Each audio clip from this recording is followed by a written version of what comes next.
please feel free to indicate your name and your location such that we'll be able to acknowledge you.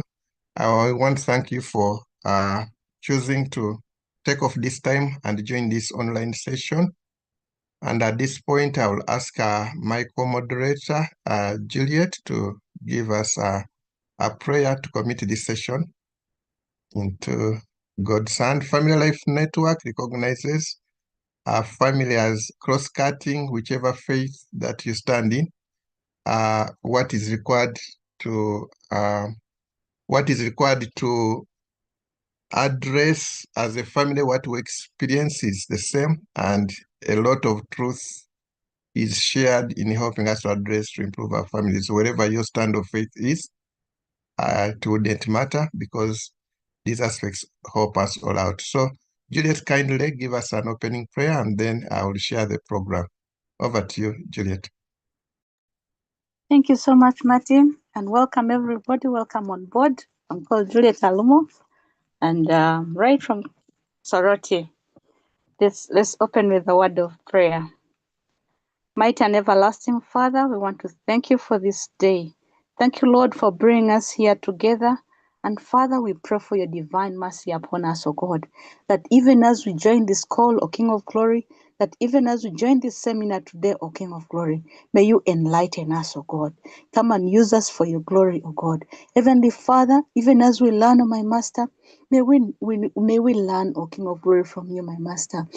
King Jesus, we pray for the moderators, oh God. I pray for the speakers, oh King of Glory. I pray for everyone that is on this call today, oh my Master. I pray that, Lord, may your divine mercy and intervention be upon us, oh King of Glory. We give you praise, Lord. We thank you that, Lord, even as we listen in, may you open our eyes, oh King of Glory, open our ears, that we may be able to understand that you have called us to do, oh Lord, to learn today, my Master. King Jesus, we give you praise and honor. And Heavenly Father, we pray for the connectivity of everybody, that Lord of Glory, may it be clear, my Master, Lord. Abba, Father, we thank you and give you praise, for it is in Jesus' mighty name we do pray. Amen. Amen. Thank you, Juliet. My name is Martin Mutiwa. I'll be co-moderating with Juliet Alumo, and you're warmly welcome to this monthly parents seminar of Family Life Network. I'm calling in. I've logged in from Wakiso, Webaja, and I'm glad to be part of this. Family Life Network undertakes many initiatives. One among them is this monthly parent seminar, which happens every first Sunday of every month, and we are glad you've taken off time to be part of this. Definitely, as per your invitation, I will have a privilege to look at dealing with the drugs abuse in schools and homes and in many other spaces. As later on, one of our key facilitators will be detailing what is packaged right therein. At this point, kindly keep writing in the chat such that I will be able to know who has logged on and where you're logging in from. Isaac, you're warmly welcome to this session. Isaac Aterega from Budo. John Paul from Canada, you're warmly welcome. This end, it is an afternoon, and we are glad you've made adjustments to be able to be part of this. Christine from Yenga, welcome. And if you've just joined in, please feel free to indicate your name and where you're logging on from. You're warmly welcome to this virtual session. Catherine from Addis, you're warmly welcome. Briefly, I'll walk through how our program will run.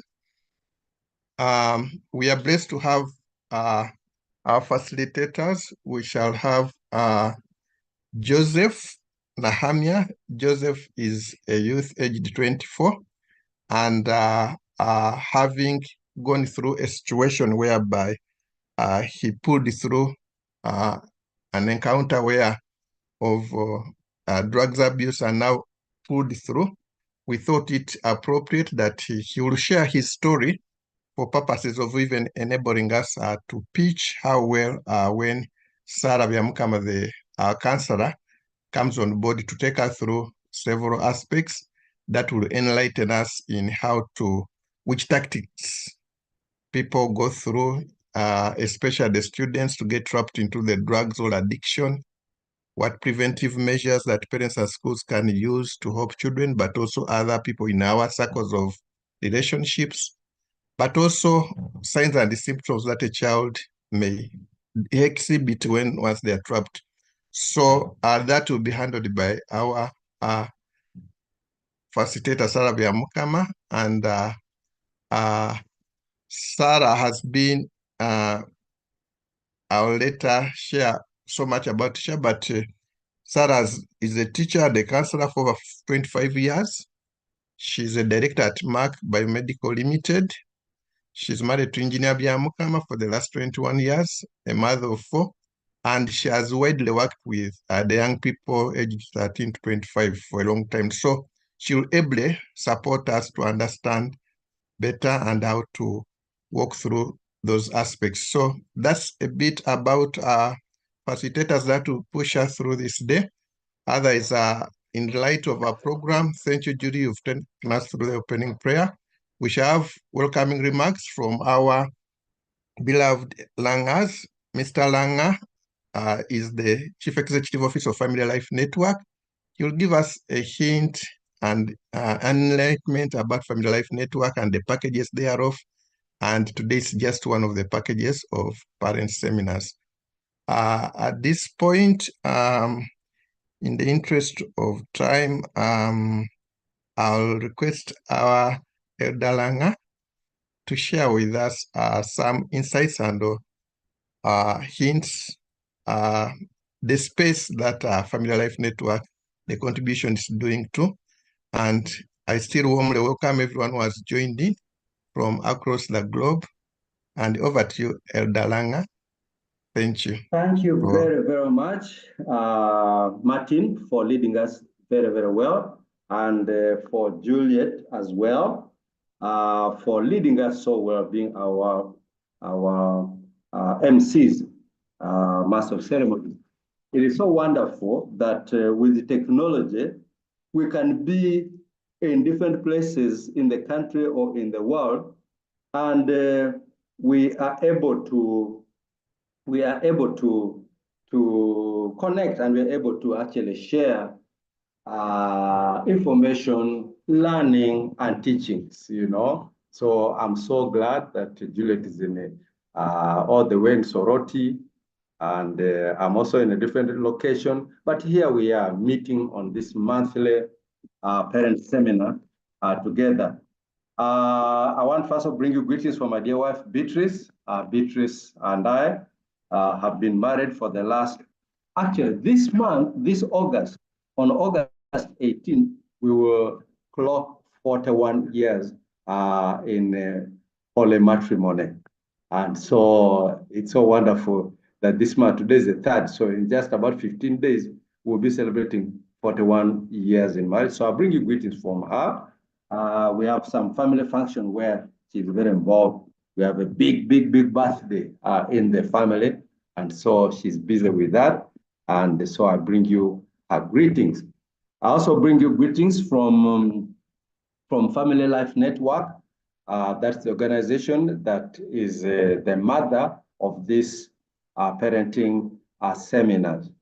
Family Life Network has been operating since 2002.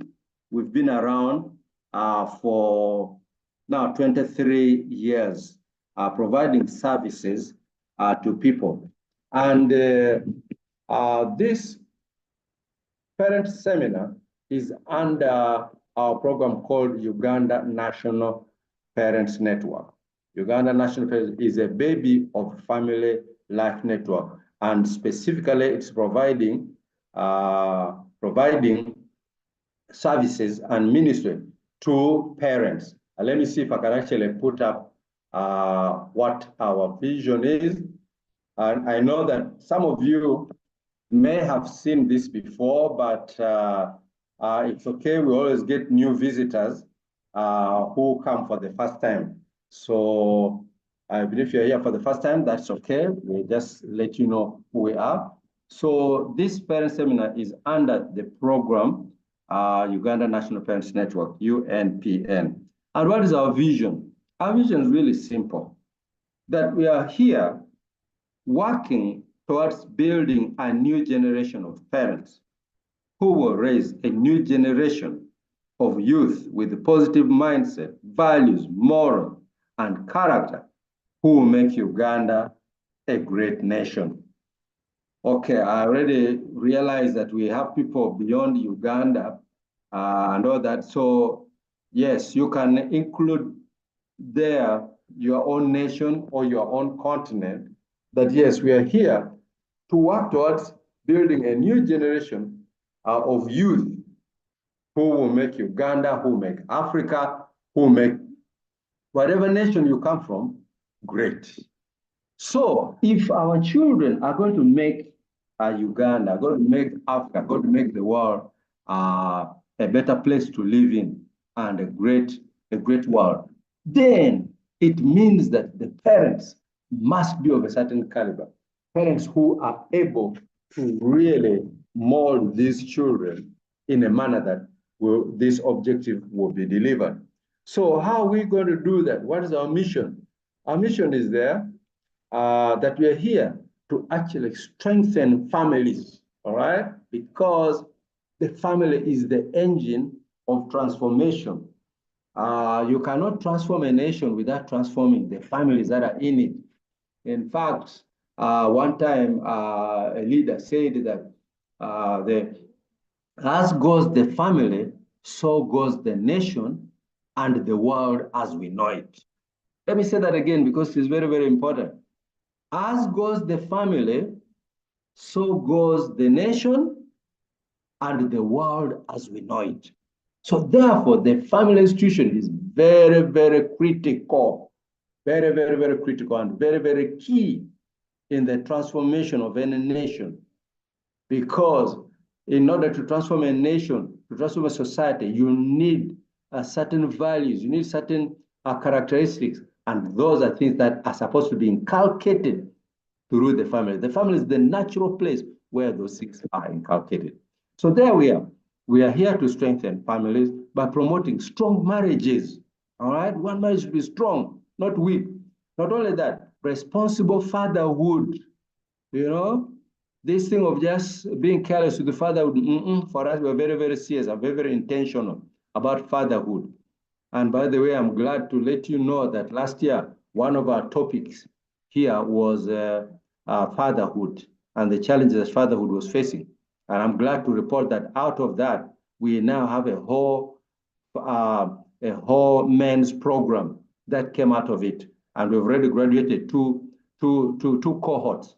And the third one is going to start. I believe we shall get some more information about that. So there we are. We want also positive parenting skills, positive mindset, values, character, and rebuilding the moral infrastructure of the parents using principles based on truth, okay? So that they can become role models who will replicate themselves in their children and enable them to have what it takes to make Uganda a great nation, regardless of sex, race, tribe, ethnicity, political inclination, social or religious background. Okay, so us here, we are for all people. We are for all people. What we teach is based on truth. And the reason why it's based on truth, there are three reasons. One, what is based on truth works.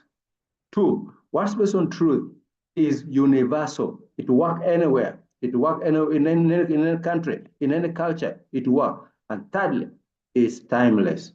It does not grow old. It does not grow out of date. It worked a million years ago. It will work a million years to come. So those are the things that we are giving to you, wonderful people. So it doesn't matter what religion you are. We welcome all people because wherever you are, you want a good family. You want a good nation. You want a good community. Yes. So you want good parenting. So that's why we give our services to all. Yeah. So wherever you are, whatever your background is, feel at home, feel at peace, feel at this seminar and just know that you're welcome. Just be ready with your pen, be ready with your phone. Those who take notes on their phone, those who have any other means of getting the information, please get it, because what you're going to discuss today is a very, very serious topic. Many challenges, many families are facing the challenges, and many people have problems. So we are here to help provide solutions, because that's one of the things we do, to help parents when things are topical, when something is affecting parenting and affecting families. We bring experts to do something or say something about it. So that's what I can say for now. We also have a WhatsApp group. We have a WhatsApp group where we have parents who are burdened about parenting and who want to learn more about parenting, where they engage.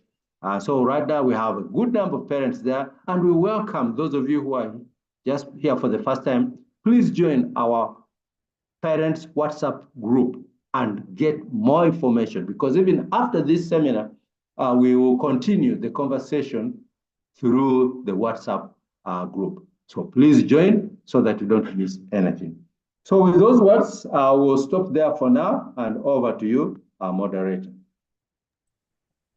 Thank you, Elder Langa, for those insights about Family Life Network and the various packages and how one can find their bearing to interface with Family Life Network. Thank you so much. At this point, once again, I warmly welcome you to this online session, and thanks for creating the time adjustment to be able to be part of this. As we proceed, please feel free to type any question in the chat, because along this online session, we have some other members who are able to on standby to support, to give some key responses. We have Tam online, we have Stephen, we have Alex, we have Brian, and we have Annabella. So in relation to the topic at hand, if you have any inquiry, feel free to type in the chat. As it may stand possible, be able to address that. So as I told you, we are rolling this session up to 6, and we want to be able to process what we placed ahead of us. Just to reiterate part of the program, those who are welcoming remarks from the CEO for Family Life Network, and he gave us those insights.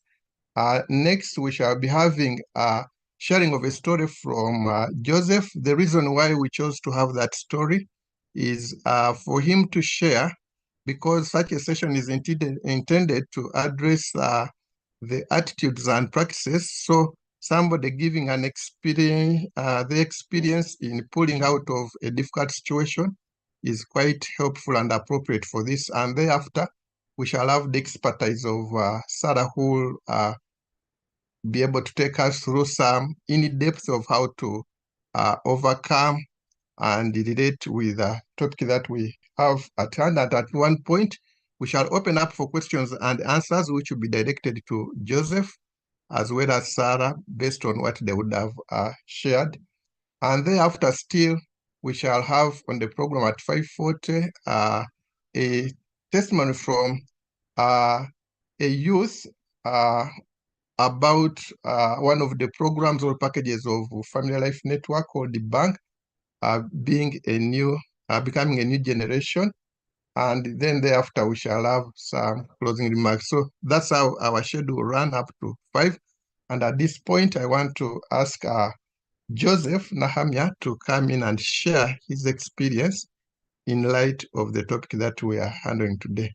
Over to you, Joseph. You are welcome. Please take us through the next step of this session.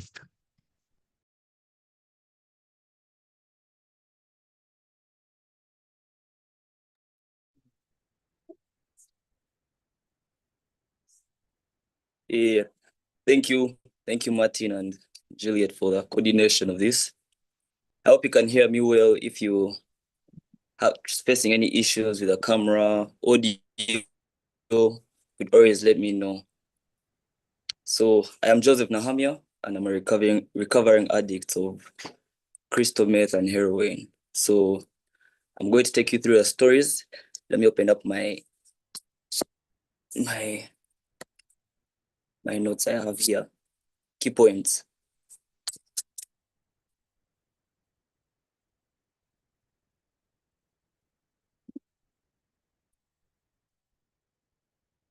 Yeah.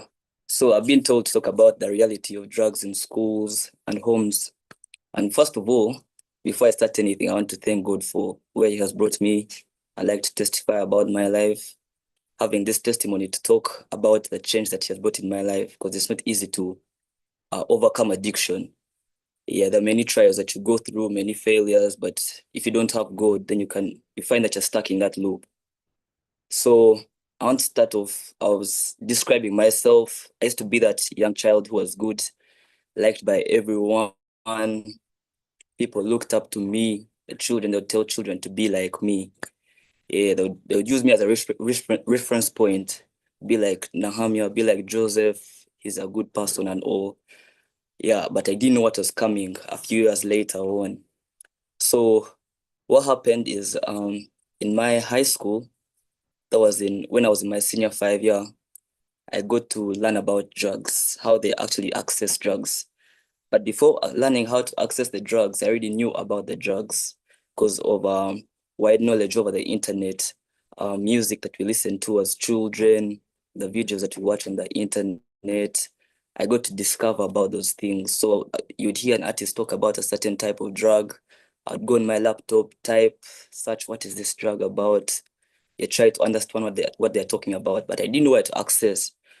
So when I'm in school, I hear these people talking about, oh, there's this drug, there's these drugs here we have. And I was interested. So a friend of mine, I'll call them a friend of mine, managed to get me some and gave me the drug. I took it, obviously. There were tablets. Yeah, the kind of prescription tablets, they get them from the pharmacies.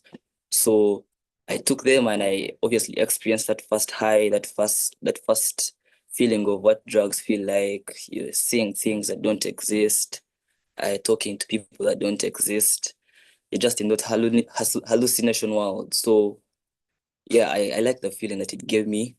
So I obviously went back to that person that gave me. I was like, oh, where can I access them? Then they gave me the idea, go to the pharmacy, say this, say that you have a mental problem, because it's a mental health drug. It's a drug for, I think it's psychosis or something like that. So it's an antipsychiatric drug. So I went to the pharmacy, told them that I have a mental health issue. And obviously in Uganda, the laws aren't so strict. They don't ask for prescriptions, or if they ask for prescriptions, you just tell them I could add you a little bit of a tip, and then they'll obviously accept. Everybody's looking for money. So that's how I managed to access them. So it became a daily habit in school. You obviously use it in school, and then you go home holidays. It was just a fun thing. You go home on holidays, you be a good person. And you come back to school, you have pocket money, friends are there. If you don't have money, they will give you. If you don't have today, there's somebody that's willing to help you for tomorrow. So it continued becoming a habit. So when I left into my senior 6 year, then it became more of a center of attention thing. I think I was craving for that attention. So it became more of a center of attention thing. So I was now trying to look for the strongest. Yeah. So I knew about the tablets. So I was like, let me look now for the strongest. So that's when I moved to those marijuana, the weed stuff. And obviously everybody's expecting. I had these braces in my teeth. So I used to leave school every month. So every month I was leaving school, I'd be having a goal of I need to bring something that's stronger, so that then they'll be saying, go to Joseph, go to Nahamya. Here's the best. And I wasn't selling. I was not to sell. I'll just buy, and then we all take for fun. We all take for free, because I wanted them to know me for that. They wanted me. I was craving for that attention, to get noticed. I'll just simply say that. So it went to perpetuating, went off the weed, then it went off to other cough medicine, cough syrups, codeine. Then it later on reached to heroin, which is brown sugar, known as brown sugar in the the youth among us, they know it as brown sugar. They have those street names they call them. So I went to heroin, I started using it, and I liked it. Yeah. And everybody else liked it. So it became a go-to thing. Every time I would leave school, I would buy it. So after buying it, I actually knew I didn't know its real name. I just knew it as brown sugar.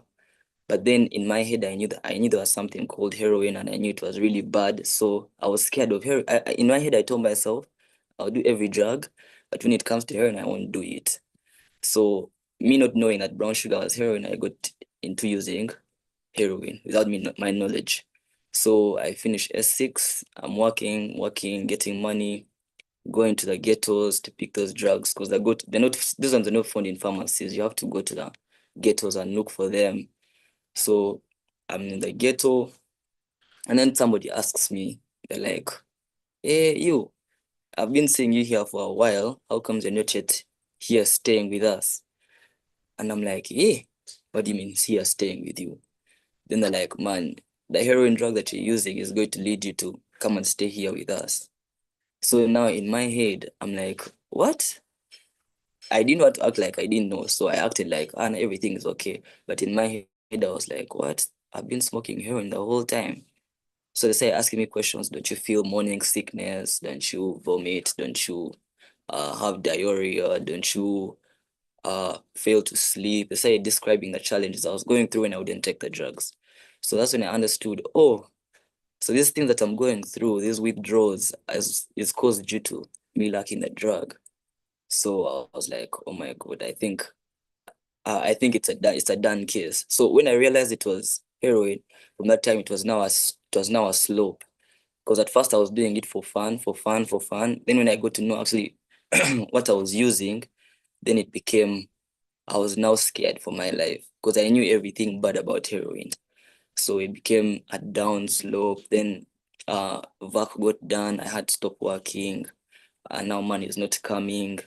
Then you're becoming a thief. You're stealing just to feed yourself, like cure that sickness. Because it's really bad. Like you really feel so bad. You would do anything not to feel that ill. So I started stealing. I started getting loans from friends, from the borders, from the cartel itself, from anywhere. As long as I get money, that's all I wanted. And wait, somebody's commenting something. Yeah, Joseph, are you able to hear? Joseph, kindly Yes, please. proceed. You are clear on this end. Maybe Yes. you can find out On through the Joseph's IP. end, yeah? Yeah, thank you. Yeah. All right. So everything is going on bad. I become a thief. I was staying at a relative's place because now that was during lockdown time, I was staying at a relative's place. So the relatives started noticing my behaviors.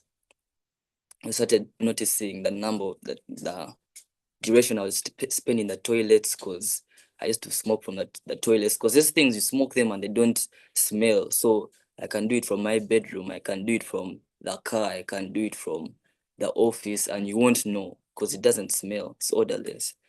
So people started noticing, hey man, I'm staying in the toilet for too long because I'm smoking. I'm moving. When I didn't have the drugs, I was restless. So I'd be pacing around. I'm walking around the house. What should I do? Who should I call? What can I sell? Like, what can I pick? What can enable me to access the drugs? So they started noticing these odd behaviors, and then they chose to call my parents. They're like, hey, Joseph is going through this. Let him first come home. We're not understanding his patterns. Let him first come home. Also, my parents are like, okay, let him come. So I also really wanted to go home because I was really trying to stop. Because today I'll be like, I'm going to stop. And I tried the whole day, I've tried. And the next day I'm back to it. I remember one time in lockdown, I was like, I'm going to ride a bicycle because my relatives stay in Chisasi and my home is along Entebbe Road. So I was like, I'm done with these drugs. I'm going to ride a bicycle from here till home. Well, I tried to. Then I reached halfway the journey, and then not halfway, like a quarter way the journey. And then I chose to turn back and come back because I was like, now what am I doing? I know even if I go home, I'll still manage to find a way of getting these drugs. Let me just stay here. So there are many times I had tried, but it was hard as a person. So I go home. Yeah, I lasted like when I went home, I lasted like 3 days, like without it, but they were really like the worst 3 days. So I chose, you know what, nah, I think this is a lifestyle. Let me just choose to stay doing whatever I'm doing. So even when I went home, I was still doing the same patterns, calling people, I need money, stealing. Now I went home, then I found other things now to sell. So I started selling stuff from home, shoes, whether it's phones, whether it's clothes, anything, yeah. So after, I'm like, you know what? I need to get some help. So I talked to my mom. I ever tried to talk to my mom when I had just started, because I started in senior 5. So when I went to senior 6, I was scared of failing. So I talked to her and told her I had a problem. But then in my explanation, I didn't quite show the magnitude of what it was, because I was scared. Like, if I tell them it is this bad, like, I don't know what they will do to me, but at least let me tell them. So maybe from whatever I'll tell them, they'll decide what they can do for me. So she was like, more, I shall pray about it. Let's pray to God. We're going to fast about it, involve God in it. Everything will be well. There was that encouragement, giving faith and all, but then sometimes we forget that God helps. Okay, like you have to do some efforts as you pray, yeah. So you get medicine as you pray. You go to the hospital as you pray. You just don't rely on prayers only. So it didn't work out. Her encouragement didn't work out. So now I come back to her. I tell her now how bad it is. And obviously she had seen, because now I'm stealing from her. I'm withdrawing from her mobile money. I'm disturbing everyone. So she now saw the magnitude of what it was. So I sat down. I told her, let's look for rehab. Let's get some help. She was like so supportive. She was like, okay, look for the rehab. So I went. I did research. Meanwhile, I'm doing research as I'm going to the ghetto to look for drugs. I'm finding the research. I'm trying to know where I can get help from. People give me ideas. I'm like, oh, okay. So I get those ideas. I go back home with them. I tell her, so there's this medicine. They say that if I take it will help. We try the medicine. It doesn't work. Because there's no, how should I say?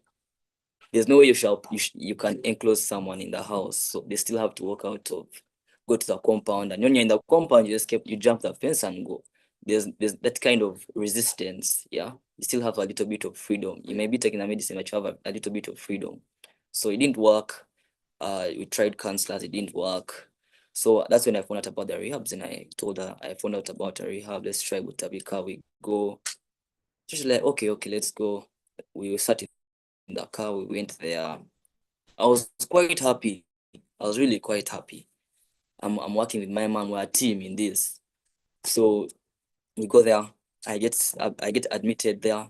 I stayed there for about 1 month, close to 2 months.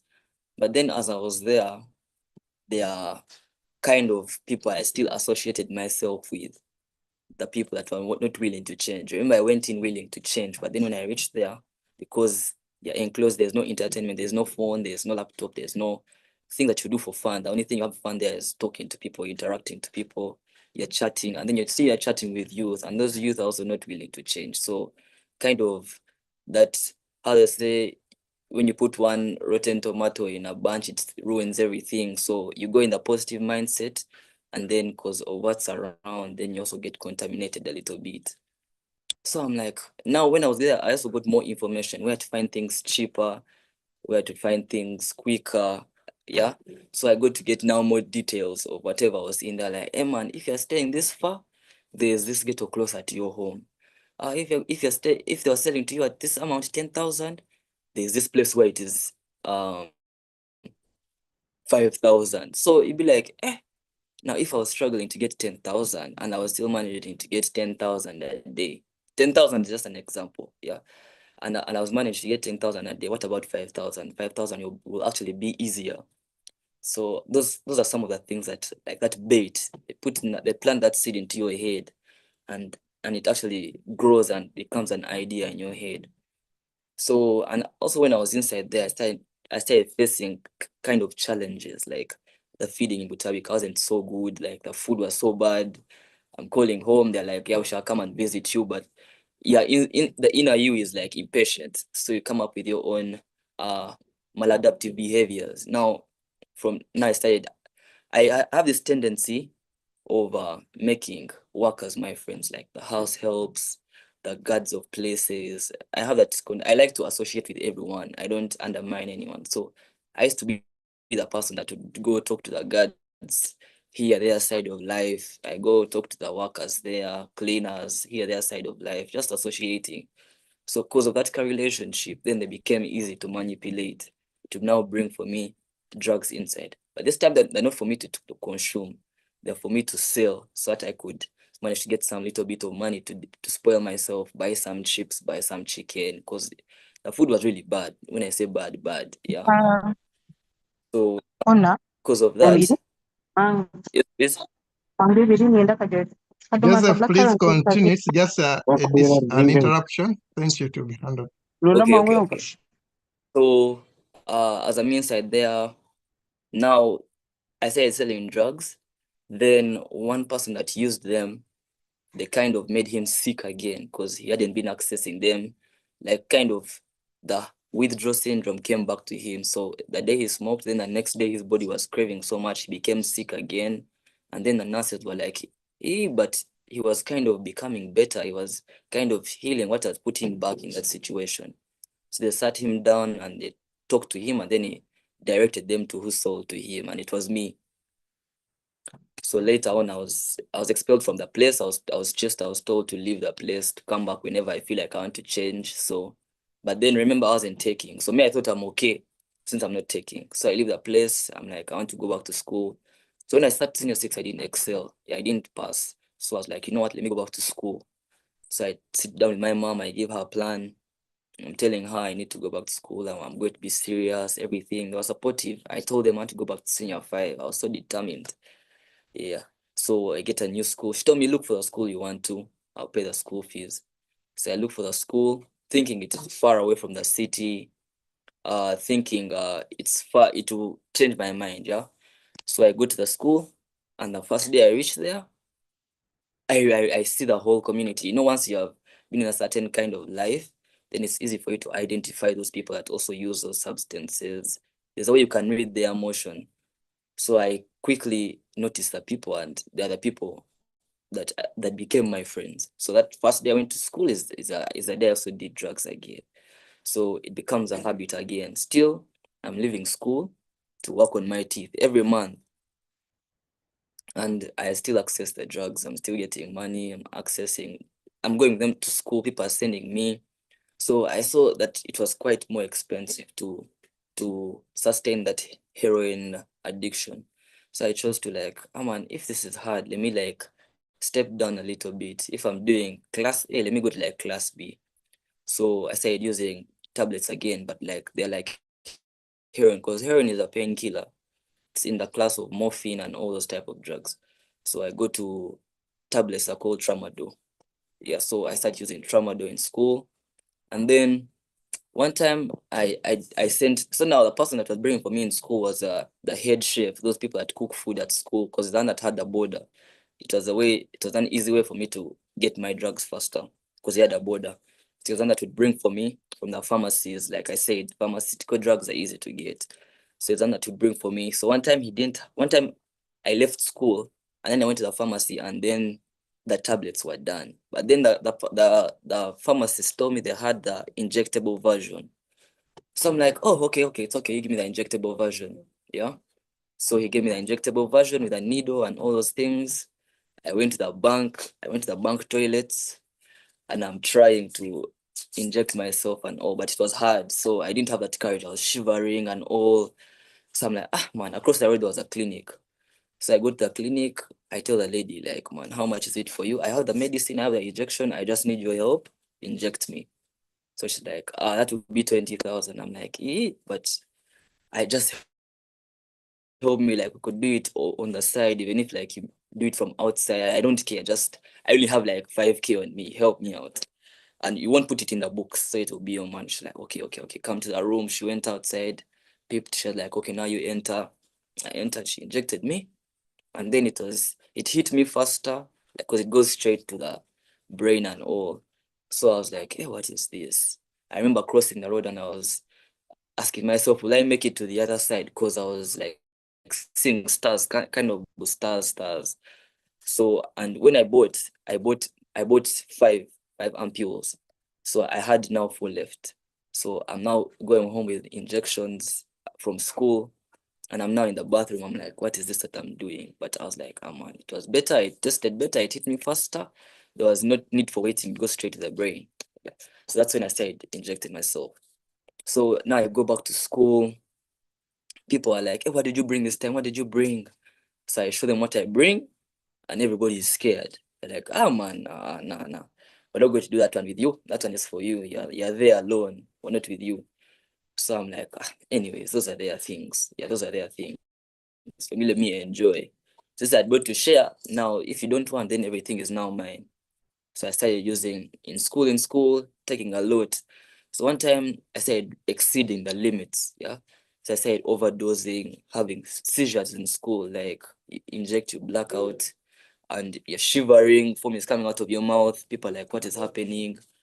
So, and they took me to the sick bay. The first time it happened, they took me to the sick bay and everybody was scared. Like people around the sick bay, what has happened to this guy? Because I had that, okay, I was kind of like, I don't want to say popular, but like I was known in the school.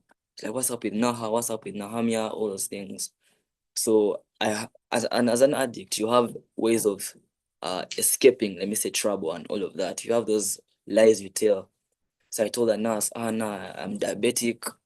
Because now she's questioning, why is there blood on my shirt and why is there like blood like that had dried on this place? So I'm like, nah, I'm diabetic.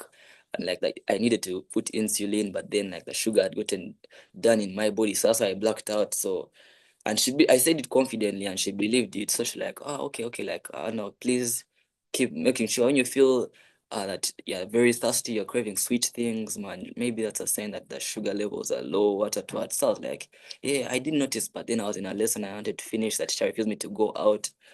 So she fell for the lie. So now every time I would black out, then they'd be like, I still used I'm diabetic, sugar was over. So, and it worked, it pushed me for some time, but then the lie didn't last long because now people became like suspicious, like, this can't be it. So later on it was discovered that the school identified that it was drugs. So then I got expelled from the school. And then when I got expelled, I said I was at home. My parents were like, you're staying here, you're not going to move out. So as I'm moving out, I'll just go to church. When it's church involved things, you can go. Because I play guitar in church. Like when it's church things, you can go. But if it's anything else, you're not going. So I now use church as a way to leave home. Like I'm going to church. Then when I reach church, I leave, I go buy the things very, very fast. Because obviously people at church also know you have a problem. So like I leave very fast, come back very fast. And then I use it from church, not from outside. So something happens and I overdosed, then I blacked out at church. So people are like, oh man, somebody has blacked out in the bathrooms and is the best guitarist. So they removed me from there, they put me in the compound and they asked if I needed help. I was like, yes, I surely need help. But then I was very ashamed because there are many people around me, so I chose to go back to sleep on the ground. So they take me to a rehab. When I'm there, yeah, there was no kind of counseling sessions. There's no kind of medicine. I was dying with that sickness. And there's supposed to be medicine they use to like help you ease that sickness. But they're like, no, keep trying, do it by yourself. I've ever done it by myself. But then people forget people are different. Your experience is not the same as mine. So they're not giving me any medicine to help me out with the pain I'm going through, with the lack of sleep. Like, just do it. In 1 week, you're going to be okay. You'll be able to sleep by yourself, all those things. And I'm like, no. So after some time, yes, whatever I said came true. Because I wasn't having the drug in me, it has now gone out. You have flushed it out with the waters and all that stuff. You're eating well. So I'm there for some time. And then the lifestyle was not so good. So I escaped from the place. So I escaped from the place. I go back home. I obviously assure my parents have changed. And yeah, I changed somehow. I changed, yeah, mentally, everything. But then I think I got too excited. So I was like, oh my God, I can't believe I'm now like 1 month without taking the drug. So I'm like, you know what? Let me rejoice. Let me celebrate. Let me take like once for once. Let me just take once, like one more. Yeah. Okay, not one more. Like, let me take like once a week or something. The first time I was just like, let me just take once to celebrate. Then when I took, I was like, okay, let me try it once a week. Like every Wednesday, I'll take every Wednesday. But obviously, every Wednesday lasted like 2 weeks and then it became every day. So I go back to school because remember I was expelled. So now I had to do UNEB. I had to do my final exams. I got expelled in senior six. So I had to do my final exams. I go back to school. I do them. I come back home. I'm still telling these people I've changed because they're not saying things. But secretly in my room, I'm doing things. So now comes, I now go to do a course that enables me to do a bachelor's. And then instead of attending school, I now start leaving home because I was leaving home, go to get never reached school. I'd gone to like the whole like 3 days like, in total. The first day, time we and I was late.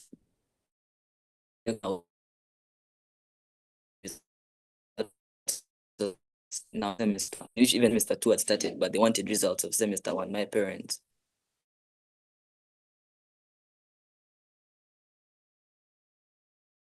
I was working in a bar and they chose to believe what I said, but I know they knew what I was doing. I know they knew. And then what happened next is I left home. After them finding out that I've not been attending school, when I went to school with my parents for results, the school told me first get some help, then you'll come back. So I told my parents, you go home, I'll find you. So that's when I started sleeping now in the gate, or sleeping on the cold floor.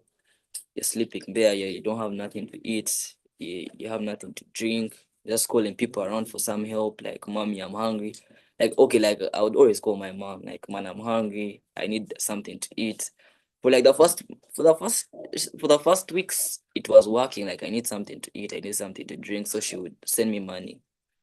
But then now she was like, and if I continue doing this, then when will you ever come back home? So should now be like, I know you're hungry, you come home. Shall pay for everything, get the border, come home. So the first time it would be like, okay, send the money for the border, I come home. She sends the money, I don't go back home, I lie. So now it became, okay, you come with the border, we shall pay from home. So that's what I would do. So after like 2 weeks of not being home, or 1 week of not being home, I'd always be like, okay, mommy, I want to come home. Yeah, I'm really hungry, I want to come home. So I go home, I eat, I do everything, then I escape. Yeah. So that's how it became. Like until one time I stole her laptop, then I went with it and I sold it. Okay, didn't sell it, I loaned it off. So I got some money off it, and she was like, no. If it has reached to the laptop point, stealing my laptop, you have sold your laptop, you have sold your phone, you have sold everything of yours. Now I've come to my laptop. So she's like, no. So she called, there are numbers I used to call her on. Whenever I was hungry, I used to call on people's phones. So she called those people like, could you help us get this person? We shall give you a reward, those kind of things. Like we shall find a way to settle you. So one of the people were willing to track me down and like hand me over to them. There's that person, and then they got me that way. So went straight to the rehab. I slept in rehab that day. And then when I was in rehab, obviously I'm now pissed because remember the first 2 times it was my personal decision to be like, yes, I need help. But now this time they took me by force. So I was now pissed. How can you take me by force? Like, what is this you're doing? I have rights. You're now complaining, yeah? So after, I was like so pissed at them. I'm like getting a fork. I wanted to like pierce. In my head, I was like, I'm going to pierce this guy. I'm going to pierce the owner of this rehab. Yeah. So I go to his office and I'm telling him, I'm threatening. I want to call my mother right now. Because there was a system of you call parents after 2 weeks. Now I'm there for 3 days. Because I went on a Friday. I didn't find him there. Saturday, the owner wasn't around on Saturday and Sunday. So he would come back on Monday. So I was anticipating that Monday, like when I see him, I will call my parents. So he refuses, and I get that fork, and I'm like, I need to talk to my parents right now. I want to. So I'm seeing security coming, but then I don't get ashamed because they're going to beat me. They're going to inject me with medicine to make me sleep, pump me with tablets to like calm me down. I was like, so it's like, you go and keep the tool, go and keep the fork, and then you come back and we shall call them. So I see the guards coming. I'm like, okay, let me go. I do that. I come back. So I come back and it's like, you're not going to call them, but write everything you want to write. Tell them, write it on a paper. I send it to them. So I'm like, okay, I write everything down. I don't know if he sent. I don't know anything. What happened next? So when I'm there, I meet a friend of mine. He's actually my closest friend at the moment. So I admired him so much. So he was this confident person. He was good looking, all those things. So I'm like, hey man, how is this person doing this? Yeah, how is he doing this? So I sit down with him. I tell him, man, brother, I'm admiring you. How are you looking like this? Yeah, how do you talk confidently? Like you speak with confidence and all those things. Then he gave me very strong advice, and I chose to listen to his advice. So from when me and him started talking, that's when my mindset changed of how to deal with some things in life to reach certain levels. Because remember, I was taking the drugs to be the center of attention, to get noticed, yeah, to be confident, to be what. So to be what you want to be in your mind, to be smart. So when I took them, I never got any of those things. I never became confident. Okay, for the first months, you're confident, you're all those things. But then when you become dependent, it's no longer about that. It's about I need to cure sickness, that illness, that withdrawals, those hangovers. So now I talk to him, how do you do it without assistance? So it gives me encouragement. It tells me it's possible. Just the way you can think about it is the same way you can speak it out, and it happens. So he changed my mindset, and he became my closest friend that way. So we're still in touch, and we've both been sober. Now I made 2 years, and he also made 2 years plus. So he's my closest friend. So that's the journey of the addiction, and then to where I changed from. So now there's some points here I need to talk about, the reality of drugs in school and homes. So for me, it was a case of school. Yeah, many children do drugs. And then you question, how comes? And what surprised me is, I was a person who found out late. Other people started the drugs late. They started like in senior 4. I remember even senior 4 people were taking them. And those same people were okay. Like they didn't face like that addiction stuff. They would be like, I'll stop today. I won't take today. But then for me, I was the person who took, and I don't know why I didn't stop. So that drugs in school is actually real. Many students are on them, yeah, because of different experiences, life experiences, parental experience, and because man, people emulate. If I see my dad drink alcohol, why wouldn't I also want to take alcohol? So if I take alcohol at home, what would prevent me from taking alcohol at school? And then when I see a student taking alcohol in school, I'll be interested because we are youth, and at those ages, we are in that exploration stage. We're curious to know what is happening. Like, what is that? What are you taking? Can I take a sip? Or can I take a puff? And students will obviously be willing to share. Be like, okay, have some, take some. You take some and you be like, oh, it was actually nice. So like that, you get locked into it. Yeah. Then here they have said techniques used by drug cartels to trap students. Now for me, the techniques that the cartels used was the expenditure you had. Like when you start spending too much, then the cartels now start giving you loans. They start giving you, let me say you buy a batch, they'll give you some top-ups. Add-ons, they'll give you bonus. They'll give you bonuses. And in which there's that VIP treatment. I knew that VIP, everybody likes to be treated like VIP. That's the truth. So there's that VIP treatment when other people are getting and they can't get bonus, and then there's that treatment for you who spends too much. When you take, they give you bonus, then you feel that kind of level. All of us were struggling, but I'm struggling, but I'm still getting a certain type of treatment. And then the others is loans. They will give you loans. They'll be like, you take how much, but then the loan is determined to how much I've also spent. So they give you loans, and sometimes they don't even demand you. Yeah, they'll be like, forget about that one. It's okay. We can start afresh. just to keep you around. Then others is taking, they'll give you ideas, like you don't have, you actually, sometimes when you don't have and you're really dying to take it, be like, please, anything. They'll be like, okay, what do you have that you can give? Give us your watch. Okay, give us your shoes. Okay, you look for a phone, we shall give you, those kind of things. Yeah. But for me, that's how I was treated. But then the people I have seen, other people is, okay, you have some, you sell some. Then when you sell some, you can also get some bonuses added on to you. So now I find somebody's an addict, but he's also selling just so that he can get bonuses. So those are the things that they also use in schools. They'll give a student to sell. They might not even be in terms of for the student to take. Just be sell. You sell, we'll give you some profits. There'll be a profit margin. I knew a couple of students who were selling and they weren't taking, very many students, and they were charging highly in school. So they were using students to get to us, the addicts in school. Yeah. So that's how it is. Then here the protective measures that parents and schools can use to keep children out of grip of the cartels. Well, the first thing I would actually want to talk about is this addiction habit is something, is a sign of pain a person has gone through.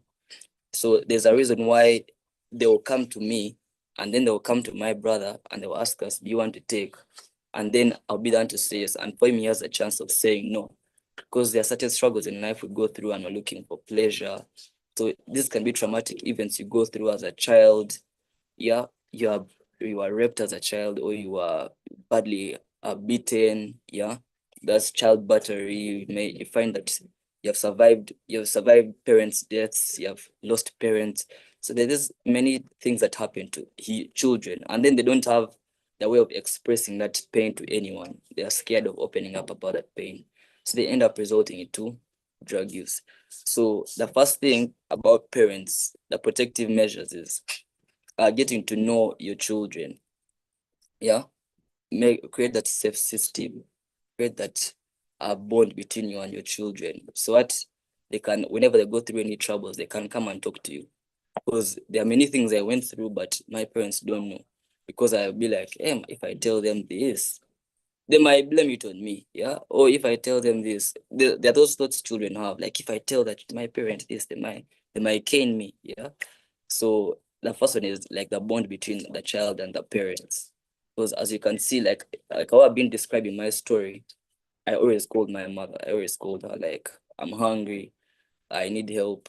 I would tell her my problems, like, I really need help. I need to go to rehab. I need money for food.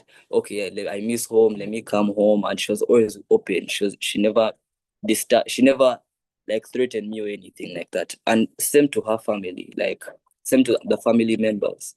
Like I had aunties come talk to me, they'll be like, if you're taking this amount today, you reduce, take this. There was always that assertiveness, yeah? Like, we are a team, yeah? Don't be scared to open up to us. So there was that bond that we had that helped me. So now I'm seeing it in the perspective of, if I didn't have that bond, then who would I open up to? Yeah. So the first thing is that parenting skills, yeah. That's basically it. Then how I overcame, and it ended, I think I mentioned it in the story. How I overcame was, I just needed that one friend to change the mindset that I had. He gave me some light. He shed a light upon me. Yeah, we had serious talks. We prayed together, and he showed me that other side, that it's possible to be what you want to be when you're not sober. I mean, when you're sober. Sorry. Yeah, and it's also possible to what else? It's also possible to live without drugs. Yeah. So those are the things, the friends circle, how I overcame it. I changed the friend. Remember the first rehab? I went to the wrong friends who planted those seeds in my brain. Yeah. The cheap sides to get, the closer gators, those are the bad friends. So now this last time, where the last rehab I went to, you can see that the friend was a positive friend who implanted good seeds in my brain. Yeah, okay, not my brain, but he implanted those good thoughts, yeah, into my mind to change. And I used them, I capitalized off that opportunity. So that is how I overcame, yeah. So signs and symptoms that children that a child is trapped and how to help them. So now the signs and symptoms, one, as you could notice, the family noticed that I was restless. I was always pacing around. Like when I lacked the drug, I was moving in and out of the gate, looking for what to do, where I can grab. I would always wish to pick money. Like I'd be like, if I walk around, maybe I may find an opportunity to pick money, yeah, on the road. That restlessness, the amount of times I would isolate myself from them. I was always in the bedroom, like, yeah. It's okay for children. I know the children, like they be in the bedroom, but like mine was excessive. Like time for lunch, I'll come eat, go straight back to my room. Time for supper, eat, go back to the bedroom. It's time to pray. Once it's done, I go back. Like I didn't want to have any deep conversations. How are you, Joseph? I'm fine, thank you. And that's it. Like you're not invited to talk to me anymore. So that social isolation. And then there was what else? The way they got to idea. Yeah. The habits that I was doing. Now I started stealing, telling lies. Yeah, the amount of debts that I had, they were too much, too much. Yeah. And then also the calling people for money. So they would also call, because I was calling relatives, yeah. So they would also call, be like, how, hey man, but Joseph is calling us for money, like, is he okay and all? So all those small behaviors are a sign that somebody is going through something and they need to be talked to. So the thing is, those are some of the signs that I can clearly remember of right now. Yeah, and then how to help them is, one, talk to them. Don't be scared to talk to anybody that you know that is going through it or that you suspect is going through it. It's always okay to be assertive. As you could see from the family, how the family handled I, they always ask me, like, are you surely okay? Like, tell us what you're going through and all of this. That's how I was also able to open up to my mom more and more, like what I'm going through. Because she would always be there. She would always come and like, hey, but tell me what are you going through? She'd be like, she calls my brother, talk to your brother, find out how is he doing. Talk to my sister would call, like, how are you doing? Like there were so many people that were caring for me. Like that's when I actually got to know that I was loved, because there was a lot of people that were showing me love, trying to make sure that I'm okay, even though they knew that I was not okay. Yeah, they were trying to show me that there's a brighter side to it all. Yeah, and another one is, don't get scared to take your children to rehabs and all of those treatments, because I know there's this, should I call it a stereotype of rehab doesn't work, or like, man, rehab is for mad people. No, it's not for mad people. Yeah, there's different levels of rehab. There's a people for the mad section, there are people who are going through addiction. So it's a place, you have to understand that mental health is a sickness. It's a mental health sickness. Yeah, people need to go and find some help. Yeah. So those are the ways to help them out. Reach out to rehabs, talk to counselors and all of that. Yeah, that's basically it for me. Yeah. So I can open up the messages and I see what people are now talking. Thank you so much, Joseph. We really appreciate you really sharing with us your story. And we know that's from a point of passion for you to help many others. And what we'll do according to the program, we've seen many people have placed questions in the chat.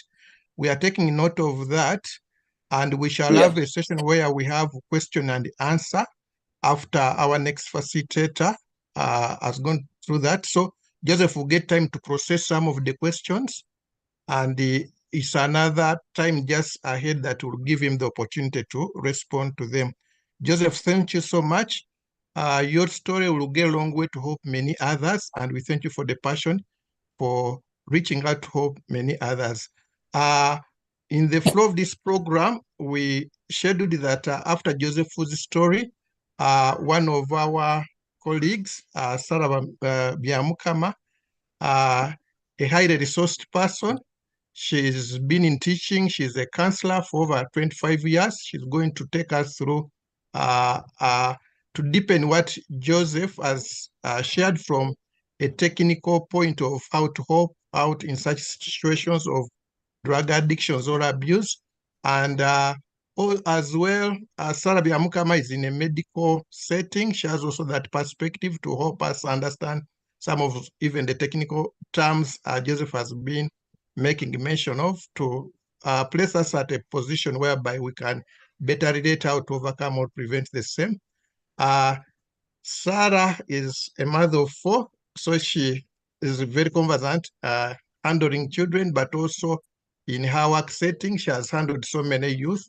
So still we want to tap and draw from the same, and very experienced in working with children or persons aged between 13 and 25. So we are looking forward to the next session, whereby we're going to tap in that rich experience of Sarah. And at this point, I want to ask Sarah to come in and take us through what she has prepared for us from a technical point of how to help us over this. And thereafter, we'll get to the question and answer. Thank you. Over to you, Sarah, as also Joseph uses this moment to process the questions that have been put across. Sarah, you're welcome. Thank you.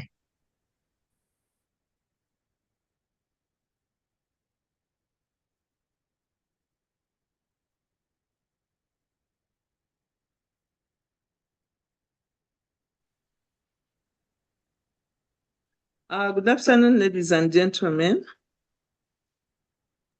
Good afternoon, Sarah. You're loud and clear. Please proceed. If I can be loud, then I'm glad. Reason, I have a voice challenge. I've been sick for almost 2 weeks. So my larynx is not in the best position, but if I'm audible, I thank God. I'm sorry, baby, I'm Kama. I'm a teacher.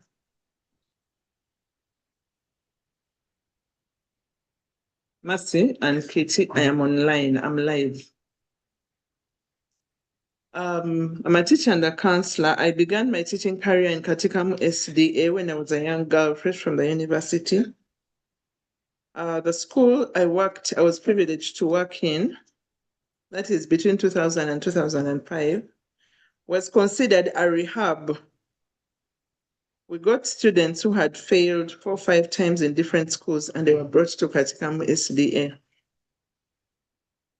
Allow me begin from there by saying we had two strong approaches. Now, when I look back, I realized the school was very structured, very academic, and everybody in school meant business. So we got these children who are used to being in schools, which didn't exactly have strict rules, and they were thrown into an environment whereby even when you were found out, Kitty, can somebody close that kitchen door? People in this home don't respect people when they're in meetings. What I noticed is these children would come from schools where life was not very strict and firm. And in Katikamu SDA, when you were caught, even if you were a boy, and you were caught out of the school boundaries, first of all, you were suspended, but number 2, your family was made to buy a roll of barbed wire. So the school had a firm structure, very committed teachers, very disciplined. But number 2, when I look back, Katikamu SDA was a church-founded school. We had prayer and devotion every day. It either happened in the morning or in the evening. Why am I saying that now? I'm saying that today because as Family Life Network, we have a program called Becoming a New Generation. In Becoming a New Generation, what we do is we take young people through 10 to 14.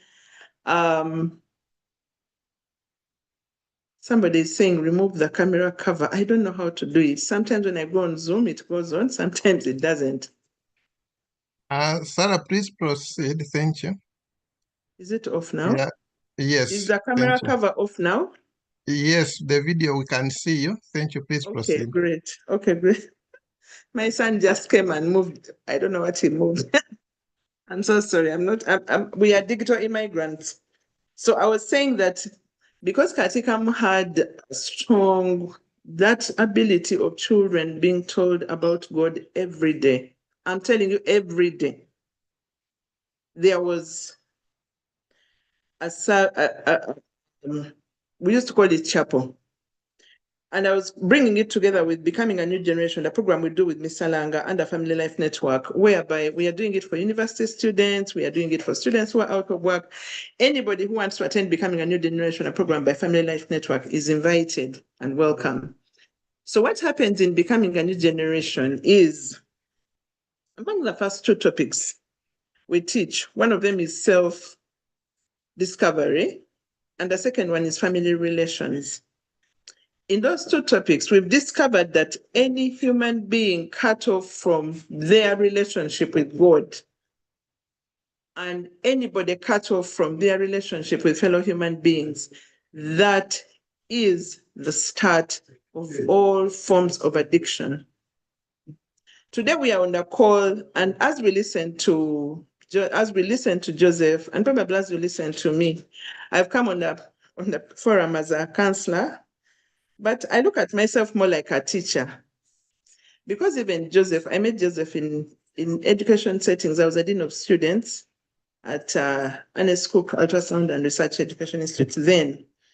But this young man, for me, and the other young girls and young boys I've met, I meet them in a teaching setting. I think that's why I value my profession as a teacher, that it gives me an opportunity to direct students in the right direction, but also to love them.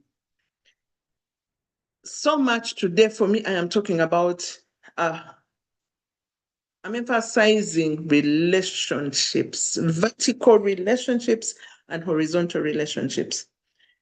When we leave this call, I would like each of us to go back and evaluate our vertical and horizontal relationships. A vertical relationship is, how do you relate to God? We raise children in our different faiths. We are Muslims, we are Catholics, we are Anglicans, we are born again. But do your children even have a relationship with God? Do the people in your life have a relationship with God? I am one of those people. Became orphaned at a very early age. We lost both mommy and daddy on the same day. The year was 2000. I had just begun teaching, so I became a mother and a father. To my siblings, so if I've become a sibling, if I'm a sibling, do I point my siblings? I was a sibling mom. Let me say mom sibling. I don't even know, but I was a mother. Like, I wasn't yet married. I hadn't had biological kids, but there were young people in my vicinity. Everybody has to mind their vertical relationship. Some of us, like, if you're born in an Anglican church, we can be a bit wobbly. But I'm emphasizing what we do in the Anglican church. Do it if that's a faith you subscribe to. If it is Lent, do you even ever pause and say it's Lent and actually you spend time praying and fasting through at least those 40 days? If your church has overnights, I go to St. Francis Chapel in Macquarie. If we have overnights, do you go even for an overnight? Like, do you have a relationship with God, vertical? And then horizontally, the rest of us have to mind everybody in our vicinity. I'm a mother right now, biological mother. I'm a mother to very many other children. I'm given very many other children. I realized just coming home and these children just talk to me is a thing. Actually, in my house, when I spend about a week and I've not spent time with people talking to them, I see that it's really not nice. I try to create 10 minutes. I'll at least go out, have a cup of tea with one of them, do this. Why? So that we talk. That connection, horizontal, never underestimate that 20 minutes your child is telling you what they are going through. Never underestimate it. And we've seen it in Family Life Network, the program we do with Mr. Langa. We talk to these young people. Of course, one of the classes, we are meeting it in the morning at 5. I have to be out of bed at 5. I don't like it at all, I'm being honest. Just being on that call and talking to those people and hearing them talk and asking them questions and they respond through the chat. It's like we are seated in the same room. I'm at my home and they're probably wherever they are. But the fact that they're talking to me, I'm asking them questions, we are talking, we are engaging our minds 5 a.m. You imagine your child speaking to Mr. Langa in the morning at 5 a.m. twice a week, you know? So eventually what happens is these relationships shoulder or protect us from addictions. It is these gaps we have in relationships, vertical and horizontal, that people are exploiting by bringing drugs into our children's environment. Now, the problem with the drugs today is that the child doesn't have to look for the drug. the people selling the drugs are busy looking for our kids. They will go to there's a supplier in your child's hostel. There's a supplier in class. Unfortunately, some of the schools, some of the watchmen and the kitchen staff, so they'll tell you no chikumi. So when you're in your office, you're also looking at chikumi and you're also doing some deals which are not straight. Somebody is doing deals on your kids somewhere. So what am I trying to say? In whatever position you are, if you're working with young people, whether you're a teacher, a matron, a counselor, anybody, one, make sure that children in your contact pray. Never stop any child from going to school, to church. Children must go to church. And it's okay even to remind the Muslim students to go to the mosque on Friday. What happens when a child goes to their faith, the faith they understand, as they teach them about God, the principles of their faith. Like for me, of course, if you're born again, for us it is reading the Bible, praying, obeying the word of God. When the child comes out of that frame and they come to you, back to the dorm, back to the hall of residence, back to the lecture room, them. What was church like? What did you like? What is happening to make sure your children are all connected vertically? But horizontally, this is where I want to probably spend a little more time. Why? Because this is where I spend my life. I'm a counselor, so I'm always working on your individuals. You first have to work on your own life. Then you work on, if I've worked on my own life, then I'm able to connect, to understand other people around me, then how do I relate with them? And these days I use tools. I've just been completing my internship. I was doing my internship at Friends International Christian Academy. And I have shared these tools to young people.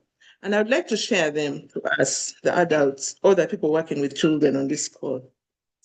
The first tool, which I was introduced to when I went back to Makerere. I'm back to Makerere and I'm doing applied psychology, it's a new course. The first tool I want to bring to us is we have what is called the emotional intelligence quadrant. The emotional intelligence quadrant, write these words somewhere and go and search them. And today information is all over.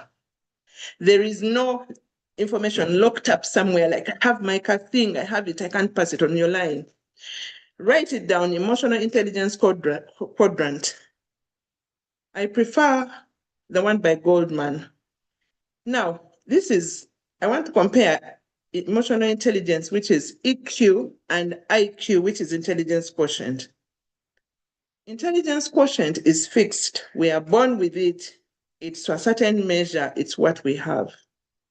Intelligence quotient.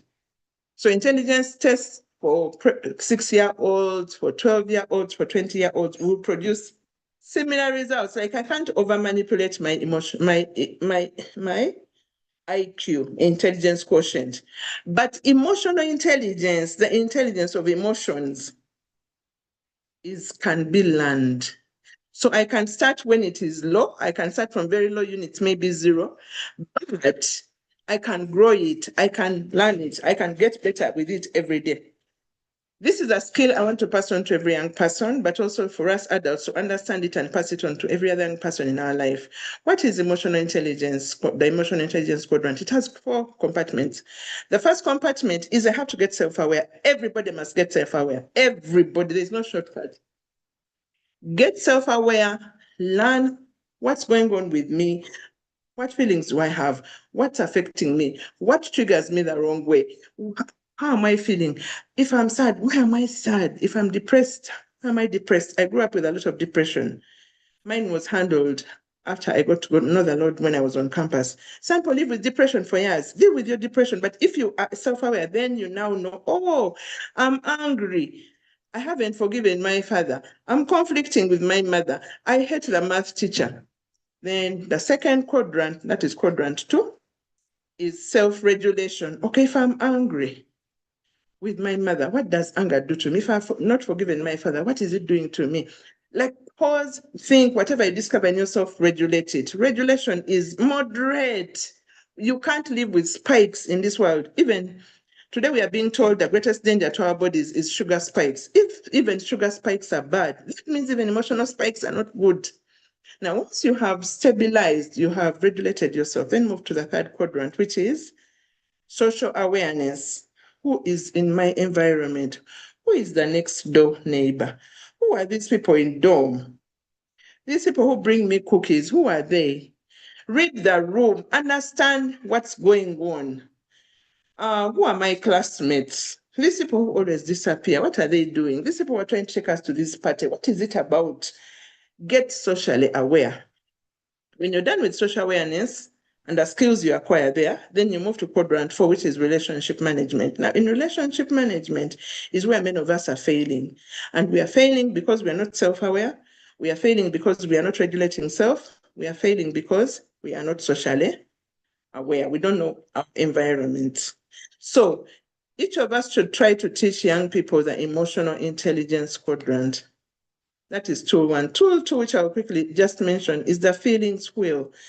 All the things I'm saying, even if you go to Google, you will access them. You'll be able to watch as many YouTube videos about them as you want. You'll be able to see as many illustrations as possible. The feelings wheel, you just type in the feelings wheel. This is tool number 2. Now, the feelings wheel will show you a whole range of emotions and how they converge. Like when we are dealing with art, we have primary colors. I think it is red, blue, and yellow. Oh my God, I'm embarrassed. I can't remember, and I did find art. But like you have primary colors, we have primary emotions. They are probably about 6 or 7. Now, they are the ones that split into different range of emotions. Get familiar and ask yourself, but if I'm okay, now when you look at the feelings wheel, you're able to locate yourself. You're able to tell the children to locate, the young people to locate themselves.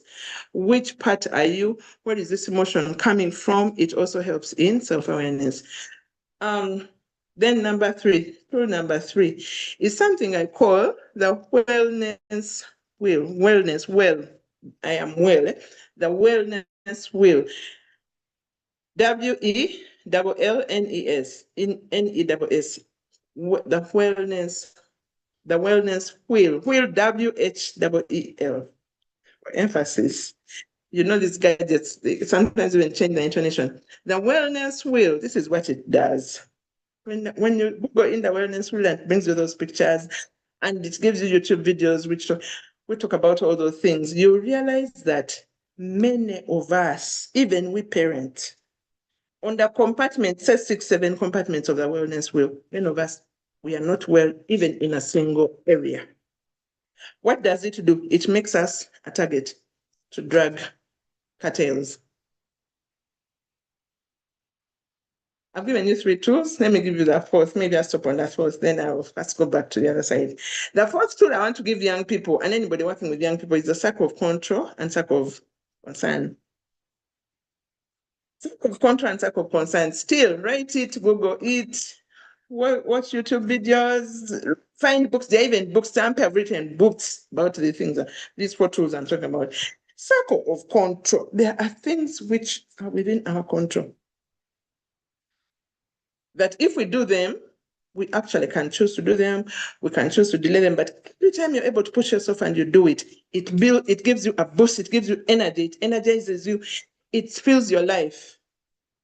Then we have what is called the circle of concern. Things we have no control over, but because of dwelling on them, they literally suck energy out of us. Let me give examples of things that are within our circle of control, things within our control. If I'm a student, my ability to do my homework, to turn in assignments, how I respond to other people, kindness, forgiving others. Fortunately, it's a tool I'm giving you. If you spend time interacting with it, you'll see those things in the inner circle. Let's assume you have 2 circles, an inner one and an outer one. The inner one is just take it as your circle of control. So things like, I don't like waking up at 5 a.m., but when I have those becoming a new generation sessions and I have to wake up and I do it and I finish. When I finish, I'm so energized. I'm like, hooray, I woke up. Okay, assignment done. Let me move to the next Like they fill you up, you're stable, you're complete, you're whole. Now, what is in the circle of concern? Let me mention things that disturb young people. My height. Height is inherited, my dear. Those are genes, that's DNA. You can't say, let me find sticks to stand on so that I'm a bit taller. No, we can't do anything about our height. We can't do anything about color. I'm a dark woman. That's my color. Whether people will like me, whether people love me, whether I'm small or big, just you can't do much about it. Whether how people treat me, that one is a big one. Young people, if you're on this call, dwelling on how people are treating you, you can't control that. You'd be blessed to be in an environment whereby people treat you well. If people don't treat you well, it's okay. Go back to your inner circle. So when I'm dealing with students, I tell them, let's do the things in the inner circle so that we widen it so much and it shrinks the outer circle. When it shrinks the outer circle, those children are usually very balanced. You will not find them easily falling into the cartels of drugs. Somebody will come and say, oh, come we go for a night party. And the person, night party? Where? I think I want to rest. Or I have an assignment to write. The student will stay in their room. Because usually these people don't like come and carry them and take them to drug parties. No, they don't. But they prey on their weak. They prey on their emotionally challenged. Oh, I have this. We have this. So all sorts of gimmicks. Somebody brings them pills. I tell my children, how can somebody walk to you and give you pills and you swallow them? What are they for? Painkillers. Go to the sick bay. Go to hospital. Tell us and we take you to hospital. So what do these tools help a person? These tools help a person become complete on their own. And when we are complete on our own, that is the biggest line of defense against all addictions. Addictions do not begin as full-fledged addictions like we teach in Family Life Network. We tell these young people, it begins with a broken relationship, you're in pain. Then you get something to numb that pain a little, you feel a bit good. You feel a bit good. Then after some time, what you have used to numb the pain fades off. Because it has faded off, then you go to get more. You say, let me look for it. You crave for more, you get more, you get. You feel a bit good. Okay, it passes. Hey, now it has faded. You go for more. So before you know it, you keep going back for a repeat to satisfy your pain. Nobody sticks with substances if they are not numbing a pain. That is completely out. So I'll just go on to a few signs and symptoms. I like the way Joseph. Joseph, thank you for being very open. By the way, I love Joseph so much, and he knows it. Joseph is my friend. He was my friend even before we got this far. By the way, every day I look at him, I just feel happy. I just see redemption. I see healing. I see restoration. And Joseph, I still pray for you. God will walk with you. You're going to remain a testimony. You are going to change your generation. So some of the things he said, things like drowsiness, slurred speech. But you want to know that a child has a slurred speech if you use not to have a relationship with them. It is a child with whom you have a relationship that you can tell this child's speech has changed. Then lack of coordination, irritability, changes in the mood. Young people, it is possible to be a teenager and a tobuka ko waya. It is possible. I mean, to stop me, I've worked with teenagers and I'm comfortable with teenagers. But there's no teenager who cannot manage their emotions. Why do people out there are thinking teenagers are so difficult? They are not. They are normal people. Actually, that's the first thing I tell them. You're normal. You're normal. Now snap into order and do what we are supposed to do. Me, I'm a biology chemistry teacher. You can't produce D1s at O level and produce A's at A level in biology and chemistry. If the kids are not working hard, they have to work hard. So you tell them snap back into order and you're normal, you're thinking, you're complete, you're real. And they do. So you young people, irritability, that mood's off and on, it's not life. When people begin to have problems with concentration, that's not okay. Actually, for me, I usually track students' results. Students' results don't lie. Parents, students' results don't lie. You see anything in your child's results pattern which is not okay? I've gone back to university to do another bachelor's. I did my first bachelor's when I went to campus when I was 19, and I'm back now. I'm 51. I'm doing another bachelor's. You know, the thing, I'm in class and I'm able to get 5 A's and a B. 5 A's and a B plus. That is 5.0, 5.0, you know, and 4.5. And then your kid is getting 2.8, 2.7, 3.2. What are they doing? What do you go to school to do? Results. And all universities can produce results. All secondary schools can produce results, even international, even kids abroad, you can access their results. There is no education institution that will not release results to parents. So any change in grades is not to be taken lightly. Then children having issues with, they're not thinking clearly. Young people, you're in your best time of thinking. Memory problems. Then once in a while, there are these strange eye movements. Like you look at your child and their pupils are dilated all of a sudden. Somebody will ask me and say, are pupils dilated? You're supposed to be close to your kids. You're supposed to even be looking at them. I look at the children in my house. I even look at their skins and I tell them, Nego, your skin. No, your skin looks stressed. Like you have to know, you have to have a clue. Do not leave things to chance. Then others are bloodshot eyes are not good. Glazed eyes. We are Africans. We are not born with glazed eyes. So if you look at your child's eyes and the ziremuka glaze, it's not normal. Dilated or constricted pupils, abrupt weight changes, these are not good. Young people between the age of 12 and 25, their bodies just flourish. If a child is eating right, they don't shrink. If a child is shrinking, step up your antenna. The child is supposed to look good, especially if you're not refusing them food. They should walk and you see, like the child is normal, they are not like the leg. Me, those things when I see them in my house, even if the kids are not on drugs, I'm like, why are you like that? Are you not drinking porridge? Are you not taking tea? Like the child is supposed to be normal, especially 12 years to 25. At 25, kids meet difficult conditions, they get married and live with bad people. Your daughter can get married to a person and the person is a drunkard and they beat her. That's different. These kids who are in our hands, they're supposed to be safe. How do you have a child and a child with you and you don't really follow up? By a track, you're allowed to ask your child to present themselves before you every day. They're in your house. Just tell them, before you go to your beds, you need to come and say hello to me. Me and my husband, if he spends 3 days without seeing any of the girls in the home, he tells me, I haven't seen so and so. Are they even in this house? Are they even normal? Like, are they okay? Because the abrupt weight changes are not good. Then some strange dental issues. Some of them come because of smoking, those weird things. Then skin changes. Skin changes, never underestimate them. Drowsiness, trembling. You're talking to a young boy, and then I look at tremor. Where is that tremor coming from? Lack of interest in personal hygiene and appearance. Me, I like the kids in the home washing every week. Normal, the blouses are clean, the shoes are clean. Kids are supposed to be clean. When you begin seeing girls, girls who are like this, there are things like bit dirty, they are bed sheet, to name, be saying, no, those are not good signs.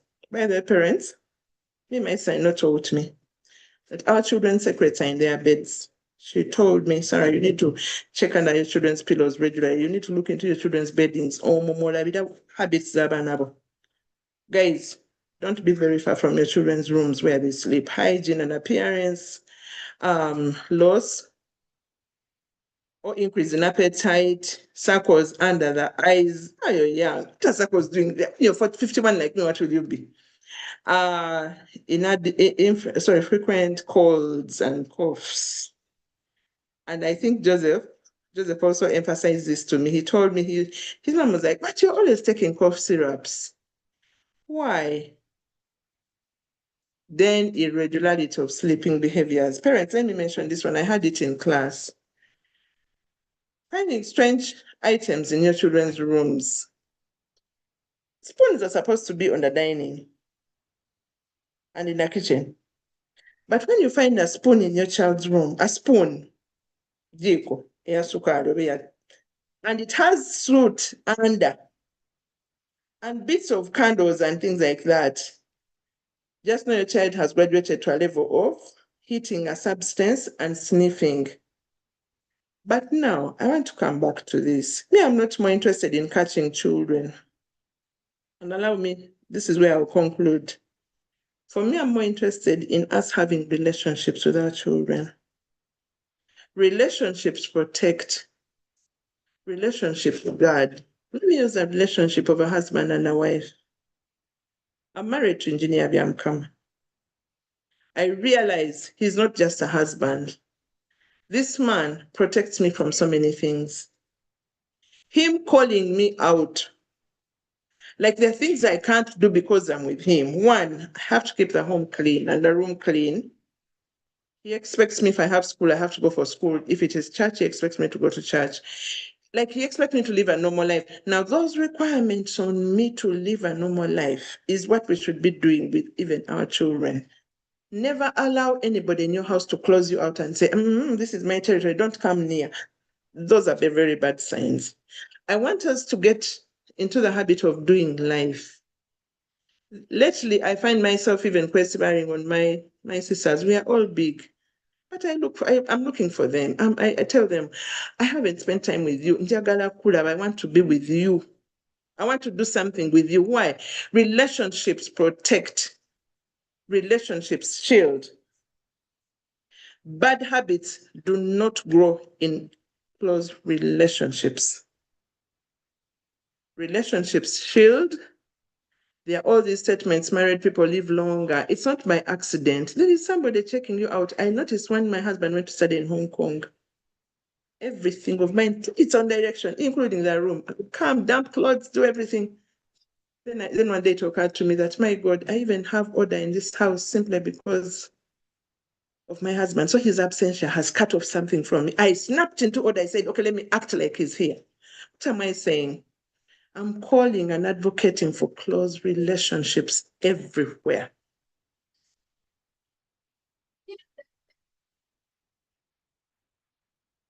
Fiona, how many times have I told you to stop talking when I'm on a meeting? I'm sorry, members. I'm live and I'm here also rebuking somebody. Bambi oyege kunama. So what happens is, let me talk about a classroom. Because I'm a teacher, I deal a lot in classrooms. Even in classrooms, be personal. Teachers, be personal. I'm sorry, I've enjoyed the 6 weeks I've done internship at Friends International Christian Academy. Even the young kids whose classes I haven't been to. On the compound, I'll pause for a moment and touch them and smile with them. Now, how much more those I have to do practicals with? How much more those I've had to interact with? Like, I got to a point and I was doing evaluation with the senior students and I was telling them, how have our conversations been? And they were saying very personal things. One thing is they know I care. Let us grow a heart of care. Care is not, I bought you a villa in Lubowa. No, that's not care.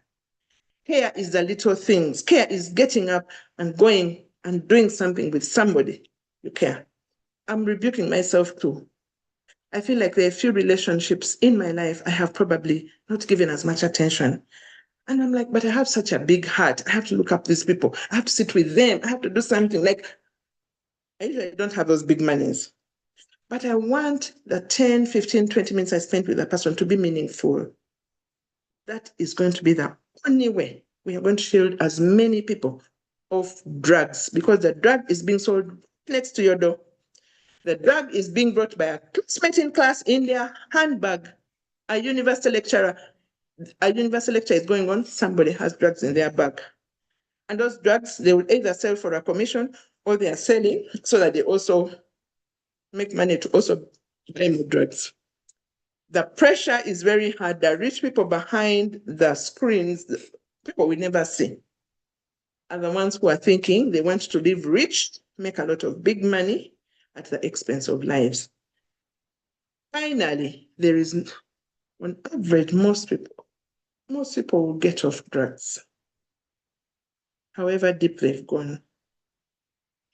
Joseph may have been cut short, but Joseph reached a level of sleeping in a ghetto. Joseph was beginning to get hallucinations, and that is called drug-induced psychosis. The 50% of the boys in Butabika Hospital are in Butabika Hospital because of drug-induced psychosis. Young men are getting to places whereby the mind is being taken over by drugs. We need more facilities like Butabika. We need to change our perception of Butabika. We have to stop looking at those places like they are condemned. This can happen to anybody. It can happen to a young child. It can happen to a husband. It can happen to a wife. And at any age, even at 51, I could start drugs. For that matter, let's go grow our relationships. Let's normalize talking to counselors. It is okay to talk to counselors and psychologists, not because things are bad. Normalize to talk to them every day well. We met Mr. Langa when we were young, we were on campus. For me, there are statements Mr. Langa said when I was young. I was not yet on drugs. I didn't go on drugs. I wasn't sleeping in bars. I wasn't on sexual networks. But because he said them to me when my heart was okay, those words have stayed. They have stayed. They have stayed. They have stayed. Like, it is so good that I even still work with him. This week, we're on the same program, running the university program, the one which we do at 5 a.m. When he talks, I still pick. I'm not on drugs, I'm not on anything, but when he talks, I still have my notebook and I have my pen. And I tell students, if you want to listen, listen and write. Me, I'll be listening and writing. Like, let's seek knowledge. Let's grow relationships. Let's grow ourselves. Let's not wait for brokenness. You can stay on the safe side of mental health all the time. Maybe that's the last statement I'll make. Mental health is on a continuum. There is wellness on this side and there's unwellness on this side. So the units are range from here to middle to down. So we can live in this other water. We can live in this other water. Like, even if you're getting a bit agitated, get to talk to psychologists and counselors, get back to wellness. Now, let's not allow our children to flip over to the other end of mental unwellness. Remember, it's also units like from middle to Kabudeyo. Now, Kabudeyo, we don't even have to reach Kabudeyo. If we have many positive people in the environment, then students don't have to reach Kabudeyo. Like the students we are mentoring this season, the cohort, the bank, becoming a new generation cohort we have, those people, they cannot go off track. Like, they cannot. It's not that we got them when they were broken. We got them like normal students. They've just come to universities. Because of online, we can't even do many universities at a go. So you can't even get your kids signed up. But they can't be in that environment. And we are interacting with them, thinking with them, processing with them, and they flip over. It won't happen. I'd like to end here. Ideally, I'm not supposed to be talking. You can't even hear what's happening to my voice. My larynx is not okay. So I'll graciously keep quiet. God bless you. And let's continue this battle. We will win it together. Thank you. Thank you so much, Sarah, for taking it deeper beyond what Joseph shared with us. And we have ahead of us about 16 minutes to go. I see a raised hand. And at this point, I want to ask Juliet to lead us and guide us about our question and answers session that will be open to Joseph and Sarah. Sarah, we thank you so much that you took an extra step, irrespective of your health situation, to be able to support us this far. And if you're uncomfortable talking, feel free also to type on the chat in your responses, Sarah, for the questions that will be directed to you. Over to you, Juliet, to lead us, to guide us over the question and answer, and walk with us towards the question. Thank you so much, Martin. And we are really blessed to have you, Sarah and Joseph, in the call today. And really a round of applause to that team. You can clap, give a clap through the emojis. Really, that has been so pertinent to us, and we are learning. We are going to handle the issue of question and answers, and probably have some few hands that are up. Let's allow Nora Alum to ask the question. Nora, over to you. Thank you, Juliet. Thank you, everyone. My question is, okay, I have my son who has also left home. I think I've been sharing this, but I've also invited counselors. I've shown love to this young man. He has been open to me. But of course, me from a humble background, I told him, let's take all these things in prayers and remove yourself from the wrong groups that you have. And put yourself in the word of God. And every time I go to his room, I reached an extent, he even refused the schools where I had taken him. I brought him to a day school. He said he wanted a day school. I've showed him love, have cared. When he asks for money, I give. Like Joseph was saying, I would give the money, transport, what I didn't know what he was using them for. But all of a sudden, from nowhere, the boy kept himself away. He would make it that his room would be disorganized and he would not allow me to enter his room. But I would insist and say, I'm your mother. But right now, as I speak, the boy is 18 years. He left home. I remember sharing some of these things, but I think I had not known because I studied in this school that had never heard of drugs. I had from the online. But this boy has left home. I told him, if you're leaving home, please, when you want to come back, you come back home. He said he will never come back. I said, don't you need any help? He said no. The father asked him, don't you need any help? He said no. And right now, we do not know where he is. Even at school, he doesn't go. So how do I sort out these issues? Thank you so much, Nora. We'll have our facilitators answer that. And at the moment, we are going to take a few questions. Then the facilitators, our speakers, will answer at once. So we've got that. I would also want to request us that when we're asking a question, let's be precise and short. Thank you. Sarafina, can we hear from you? Thank you very much. I appreciate Joseph and Sarah. I'm very lucky that I've been able to join this call. I am an officer from the Ministry of Education and Sports. And according to our observations, we realize that drugs, alcohol is something that has become very common in almost all the schools. Is there a possibility for this discussion to be brought to almost all school proprietors and school leaders so that we don't wait for these young people to begin taking the drug, but to spread the gospel so that we mitigate it? Because prevention is always better than cure. But I appreciate you so much, Sarah and Joseph, for this wonderful discussion today. Thank you very much. Thank you, Safina.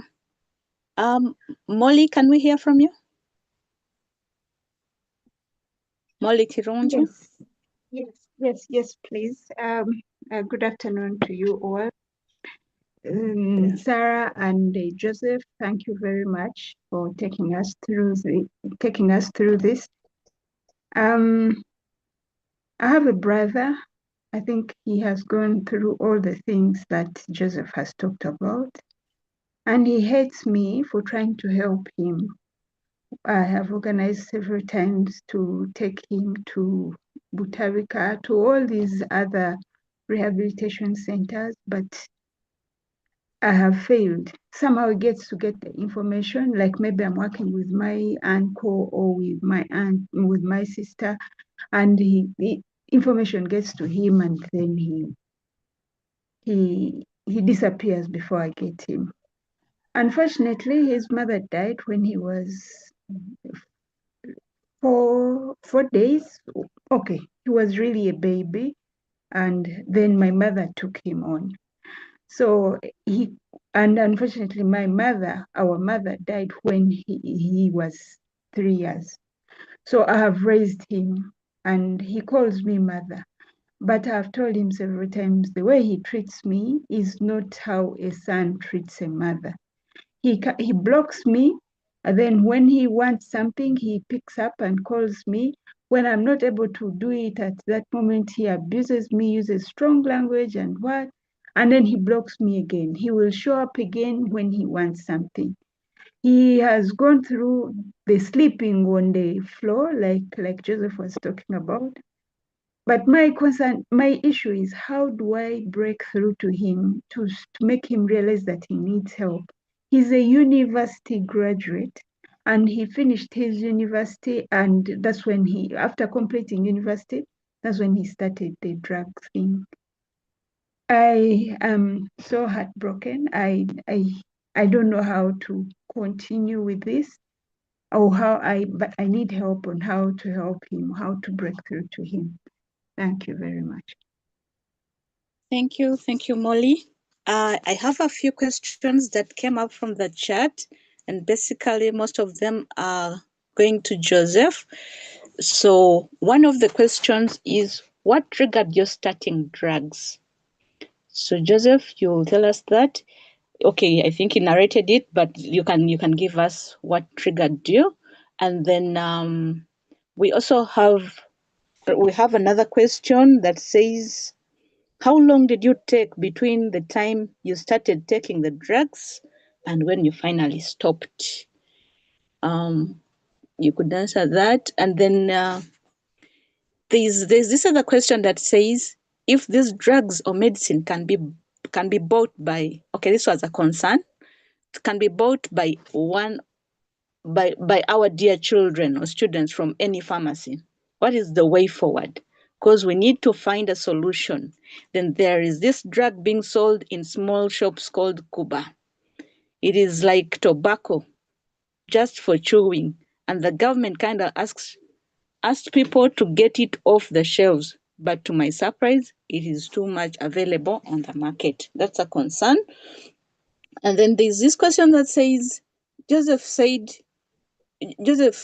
you said when you joined the new school, you could easily identify students who were on drugs. How could you do that? How do they look? How do they look? And do they have a specific way they behave? I think Sarah answered some of these questions. So at this point, also, let's have Winfred. Winfred, let's hear from you. Thank you very much. Winfred Kyosawa, Chambogo University, and a counseling psychologist. I would like to just give a tip to our people on ground. We have handled students with these problems, but sometimes they are induced without knowing. What do I want to mean? They have parties, one goes and something is put in his drink. So at the end of it all, the person himself suffering will even wonder what's happening. Parent will wonder, but when it has happened. So let's take care of them. Let's talk to them. As said, having quality time with our children, being their friends is very important. Thank you. Thank you so much, Winfred, for that insight. Juliet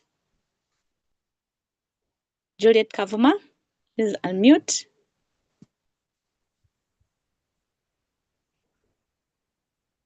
Hello. Thank you, Hello. Family Life Network. Hello. Yes, Hello. we can get you louder. Yeah, please go on. Can you hear me now? Yes, please. Okay, thank you very much. Thank you, Sarah. Thank you, Joseph. Thank you very much for this. So my name is Juliet Kavuma. I work in a school. I'm a school counselor and I'm a counseling psychologist. I'm also a teacher. I used to be a teacher before I do counseling. But one thing I've realized is that many problems that we get with students and the young definitely arise of relationship between parents and the children. Don't have that their parents have a minute to find out, like Sarah said, that she gets home, she has minutes, she has 10, she gets to the children. She tries to find out. It is very, very important having that conversation with your child. You get to know who they are, you get to know who their friends are. It's very, very important. And as parents, as teachers, as everyone on this call, we should advocate for that kind of thing. And then the next thing that Sarah talked about was self-awareness. Self-awareness is also important as we help our children. They need to be self-aware of something like that. Lack.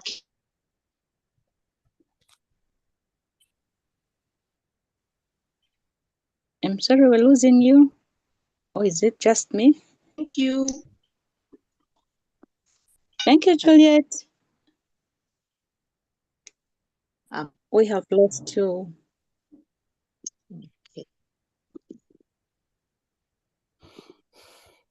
Okay. Jamila, could you come in?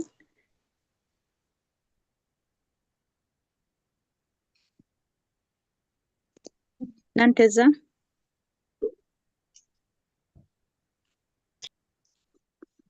Hello. Yes, my name Hello. is Jamila Nanteza Diva. I work with Newell Islamic Senior Secondary School, and I also work with the Muslim Students Association in Uganda. And I'm a teacher. And I'm a school counselor as well. And so my concern is now it's about how these students sometimes start their drugs. We've had a lot of challenges, and I've seen one of your core values or your visions is to have strong families. Mind you, these students are very lonely. Sometimes they have a mother and a father, but then they feel left out at a certain point. I don't know how it happens, and I don't know how we are going to really help them know that we really love them as parents. But you find out that if someone is missing a mother in a home, or their mother left this house and they have another woman inside, and they are the stepmom, and these stepmommies are always trying to pull them, like they're trying to talk to them, but these students are really tired. They lack self-love, they lack self-confidence, so they get into something that is really they think it is going to hurt others, yeah, but they end up hurting themselves instead. How? Some of them go to try to go into something like sex addiction, especially the girls. Yeah, they start opening up their legs when they are young, and yet for us as the parents in the house, we don't know what is really happening. And then some and others go to drugs. Yes. And when you try to talk to them because you're not the mother, they can end up like avoiding you or showing you an attitude, and then creating some stories, yeah, like saying that you did this, yet you did not do anything to them. So I don't know how we can really help these students or these children or the youth who feel like they are left out and they lack self-love. They really hurt themselves. They don't want to like associate. If they associate, you will find out that the people they are associating with, they are the same people with the same. When you try to relate, this is a child who does not have a mother in the house, or their mother is dead, or their father is dead, or they feel they are left out. And when you try to make a follow-up, there is that thing that really connects these people. There is that thing, yeah, that is really connecting. There is a chain that is really moving, and they pull each other, they attract. Yes, they attract. So family breakups has also caused a lot of this. Yeah, so it affects the children mostly in very many different ways, and it also drug abuse is also included. So I don't know how we are really going to let it off. But for the girls, not drugs, they'll go for sex addiction. I'm telling you, you'll find them when they start sex early because they hate themselves, they feel left out.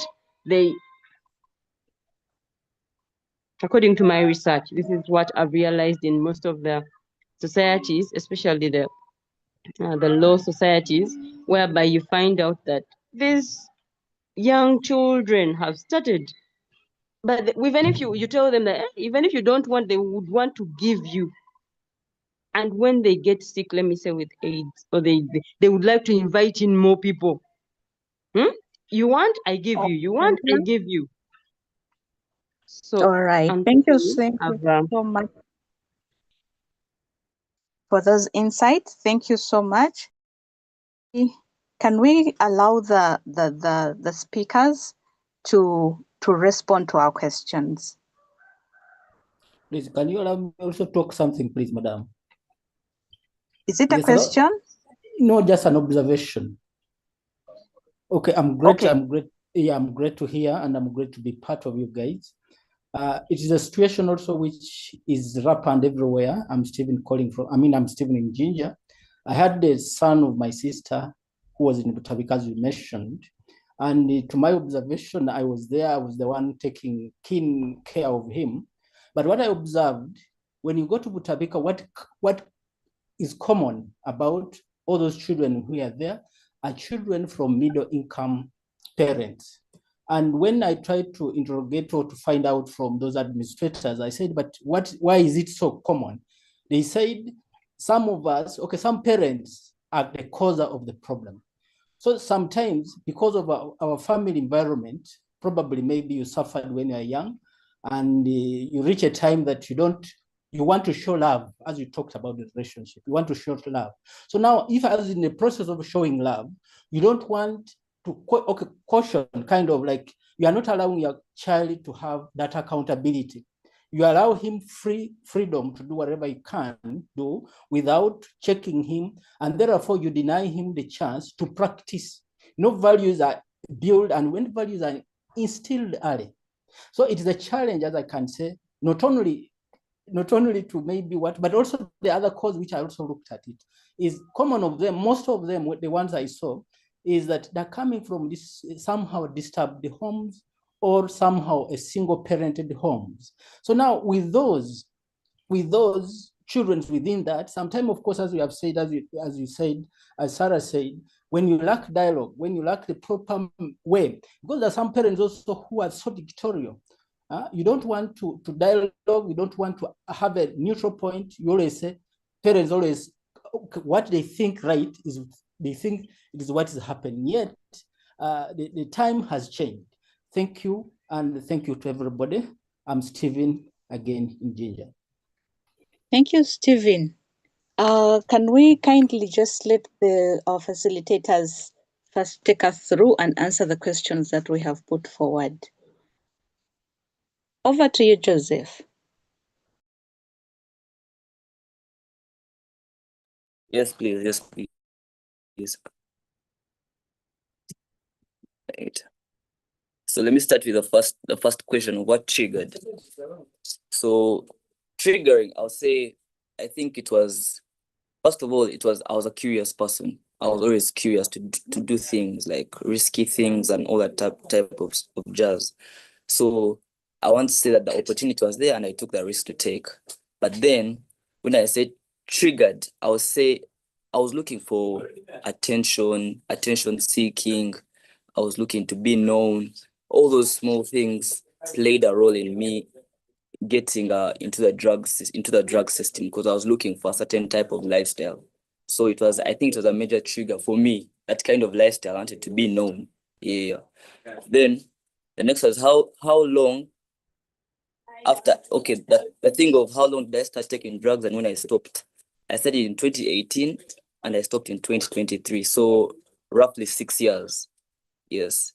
And then there's a question in the comments about, from a 6-year-old, of if I got any diseases during the addiction, and no, I didn't.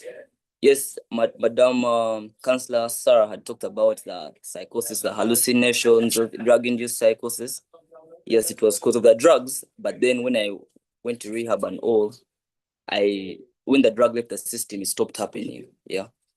Then there's another comment I saw related with that. If it was friends, then maybe let me see. Let me read it properly. Allow me read it.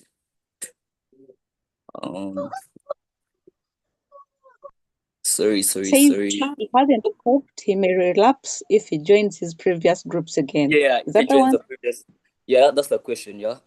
I just wanted to comment about that. So, like Madam Councillor Sarah had said, the drugs is just like the overboard. There are things that create a person to get into drugs because of some things that have passed through life.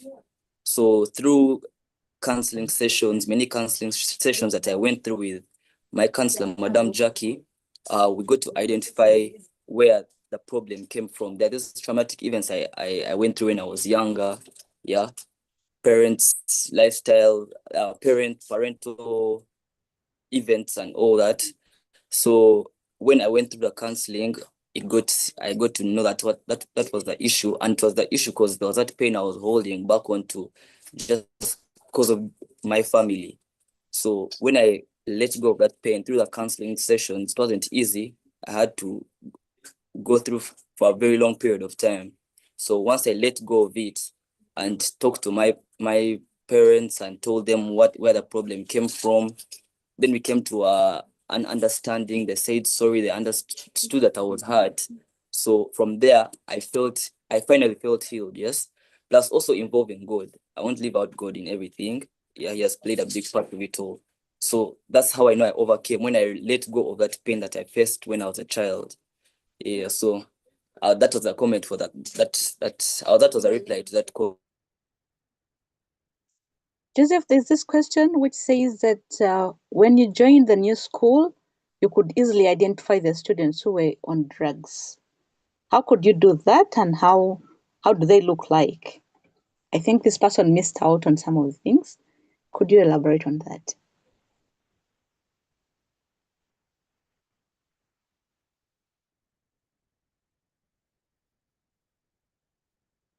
Unfortunately, we can't get to Joseph. You're frozen. Oh, I think we've lost Joseph. I think his connectivity is not okay. Sarah, could you come in?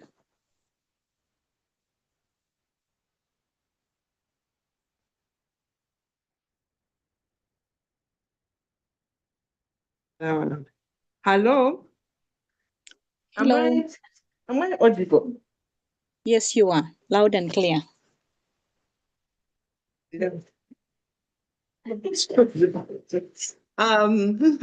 Okay. I don't have the questions in order. May God help me. But there were certain things I heard as people talked. Allow me address an elephant in the room. Meanwhile, I hope I'm audible. Me. Yes, you are. The digital immigrant. Because I'm not seeing any changes on the screen. So, but allow me address an elephant that has been thrown in the room. And that is a relationship that is common in this country. Like, I'm not seeing the screen. I don't know what to do. You're here, we can see you and you're clear. Okay, good. If I'm being seen. What's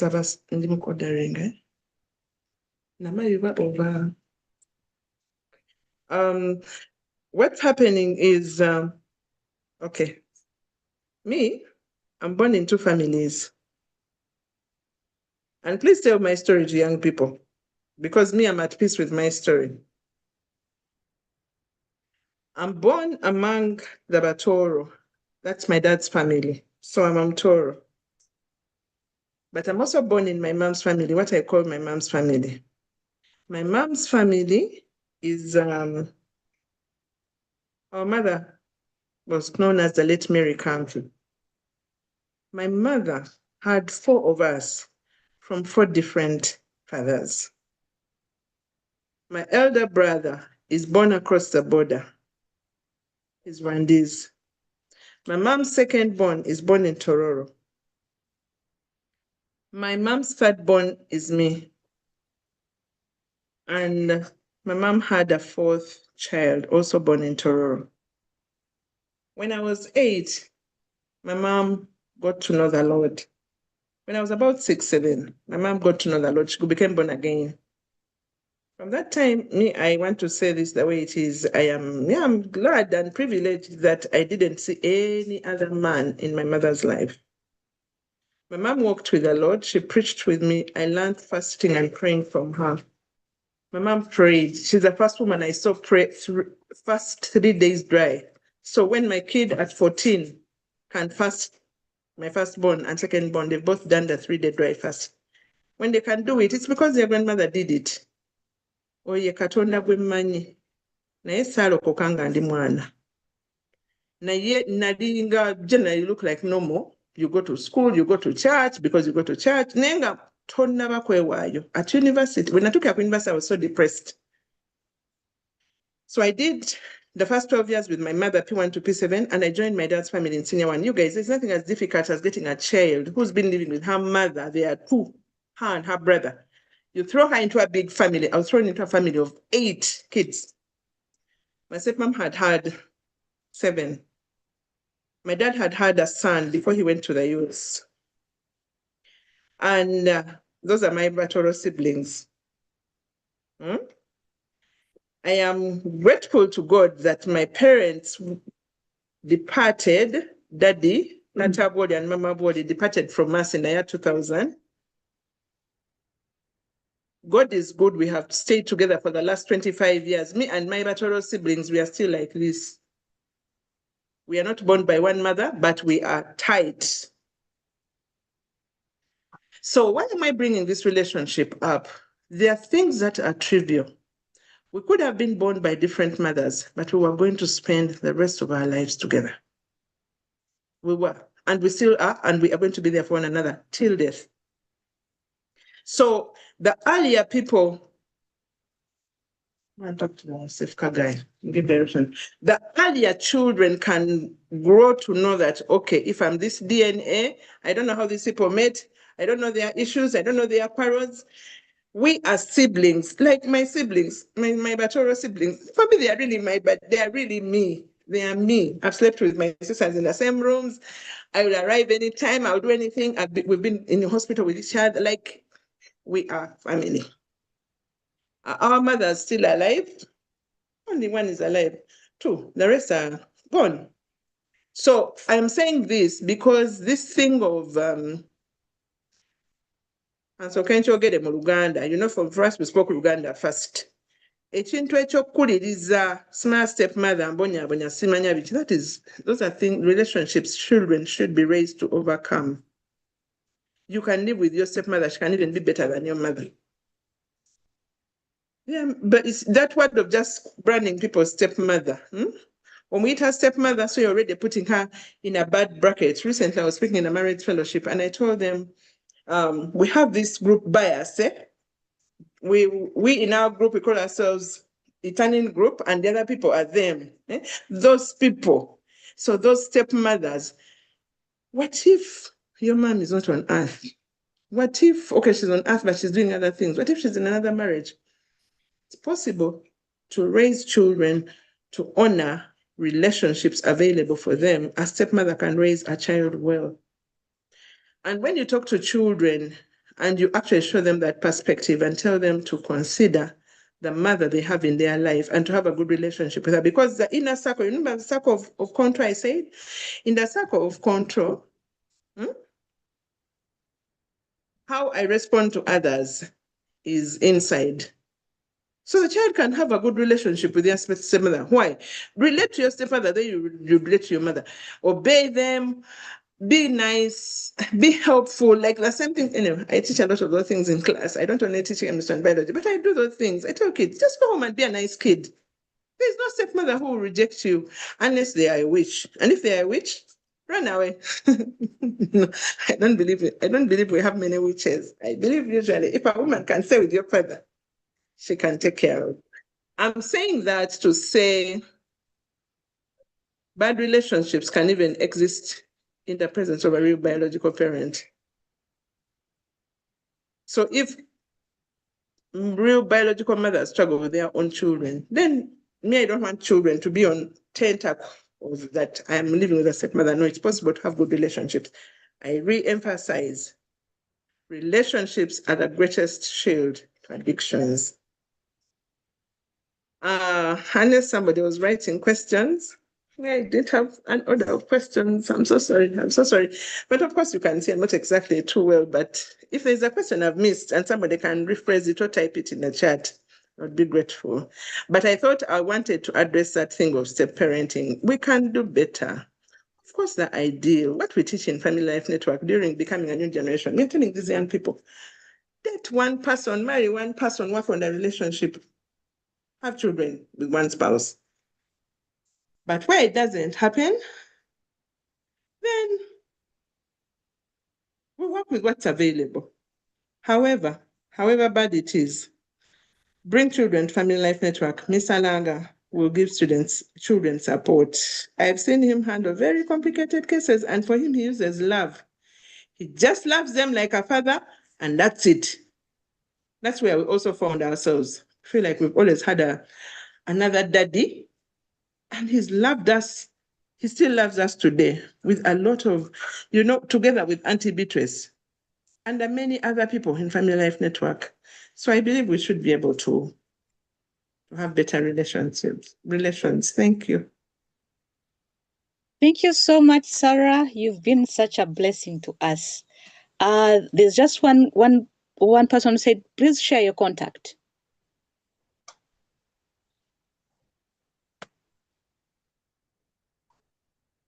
I think we can share it in the group, in the WhatsApp group. All right. Thank you, Kalanda.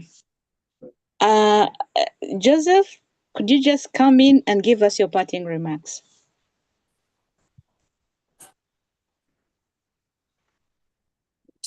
Could you say what you said again? I was asking you to come in and give us your parting remarks. What do you have to say finally as we close this session today? Okay. What I would like to say, first I want to say thank you for inviting me.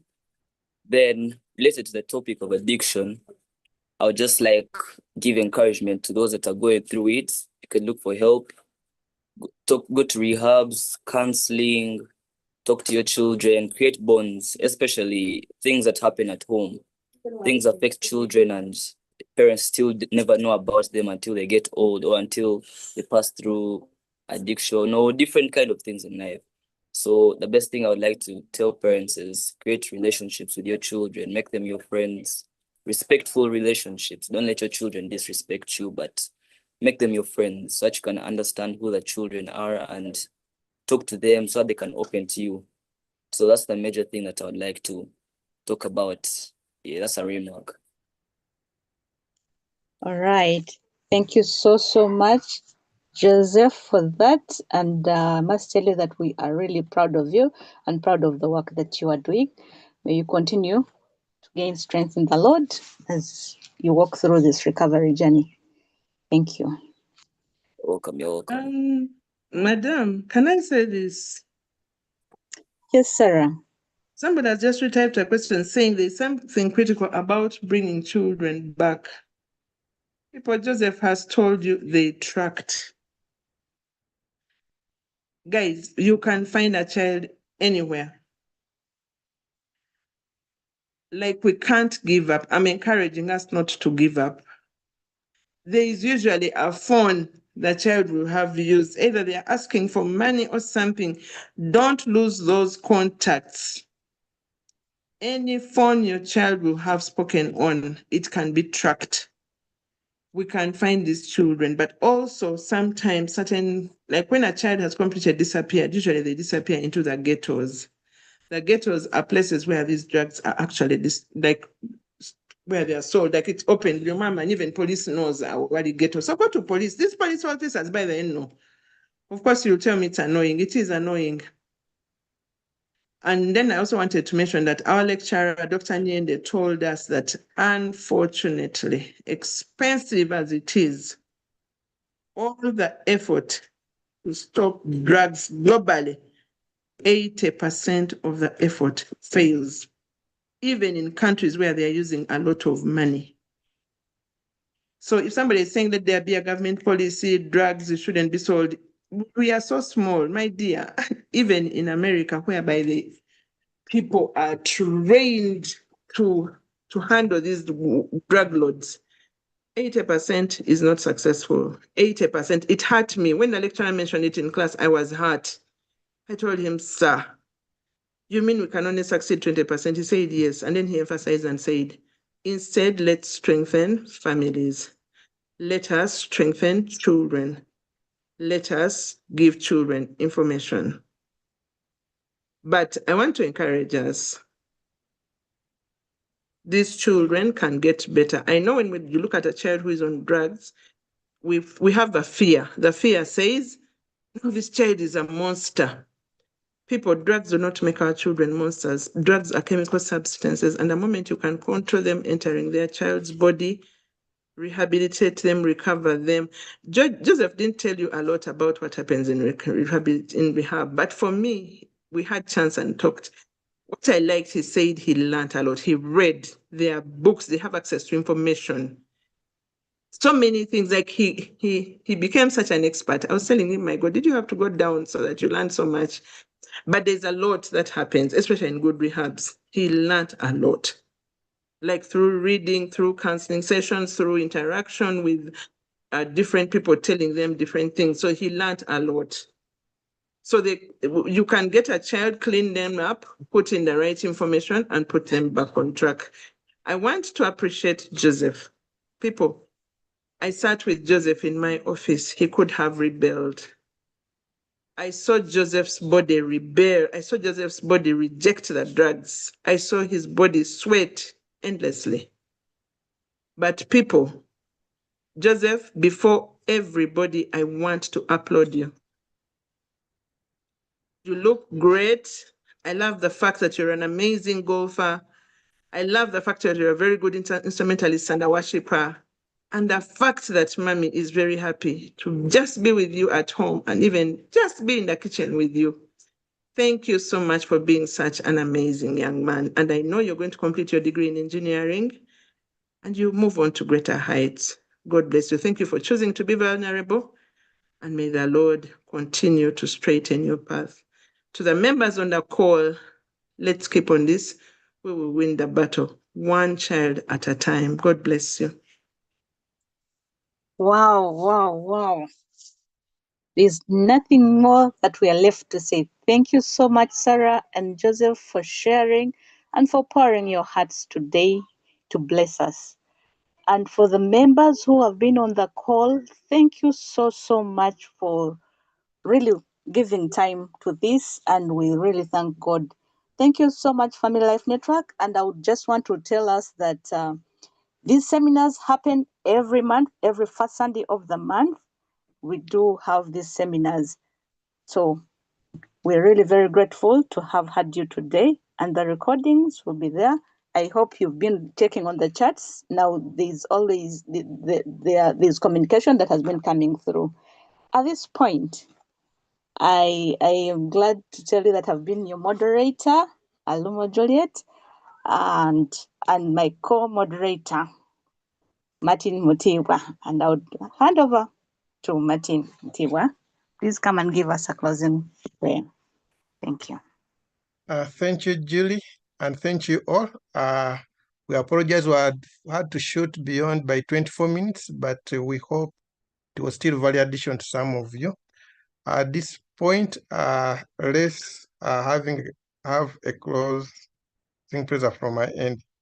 God in the heavens, we thank you for the gift of life, and for this moment you've enabled us, Lord God, to be together seeking ways to be better parents, to be better youth, to be better people, to enjoy what you created us for. Lord, we thank you for the gift of Family Life Network and all the efforts that are undertaken, and we pray that, Lord, bless the leadership and empower them, Lord, to excel beyond the expectations and plans. Father, we pray in the name of Jesus that for all that we've taken in, give us the means, the strength, the hope, and to explore all forms of progress to your name's glory. We bless your name and we thank you. In Jesus' name we pray. Amen. So thank you all. We've come to the end and wish you a great week ahead. And please keep into the chats that have been shared to sustain this connection.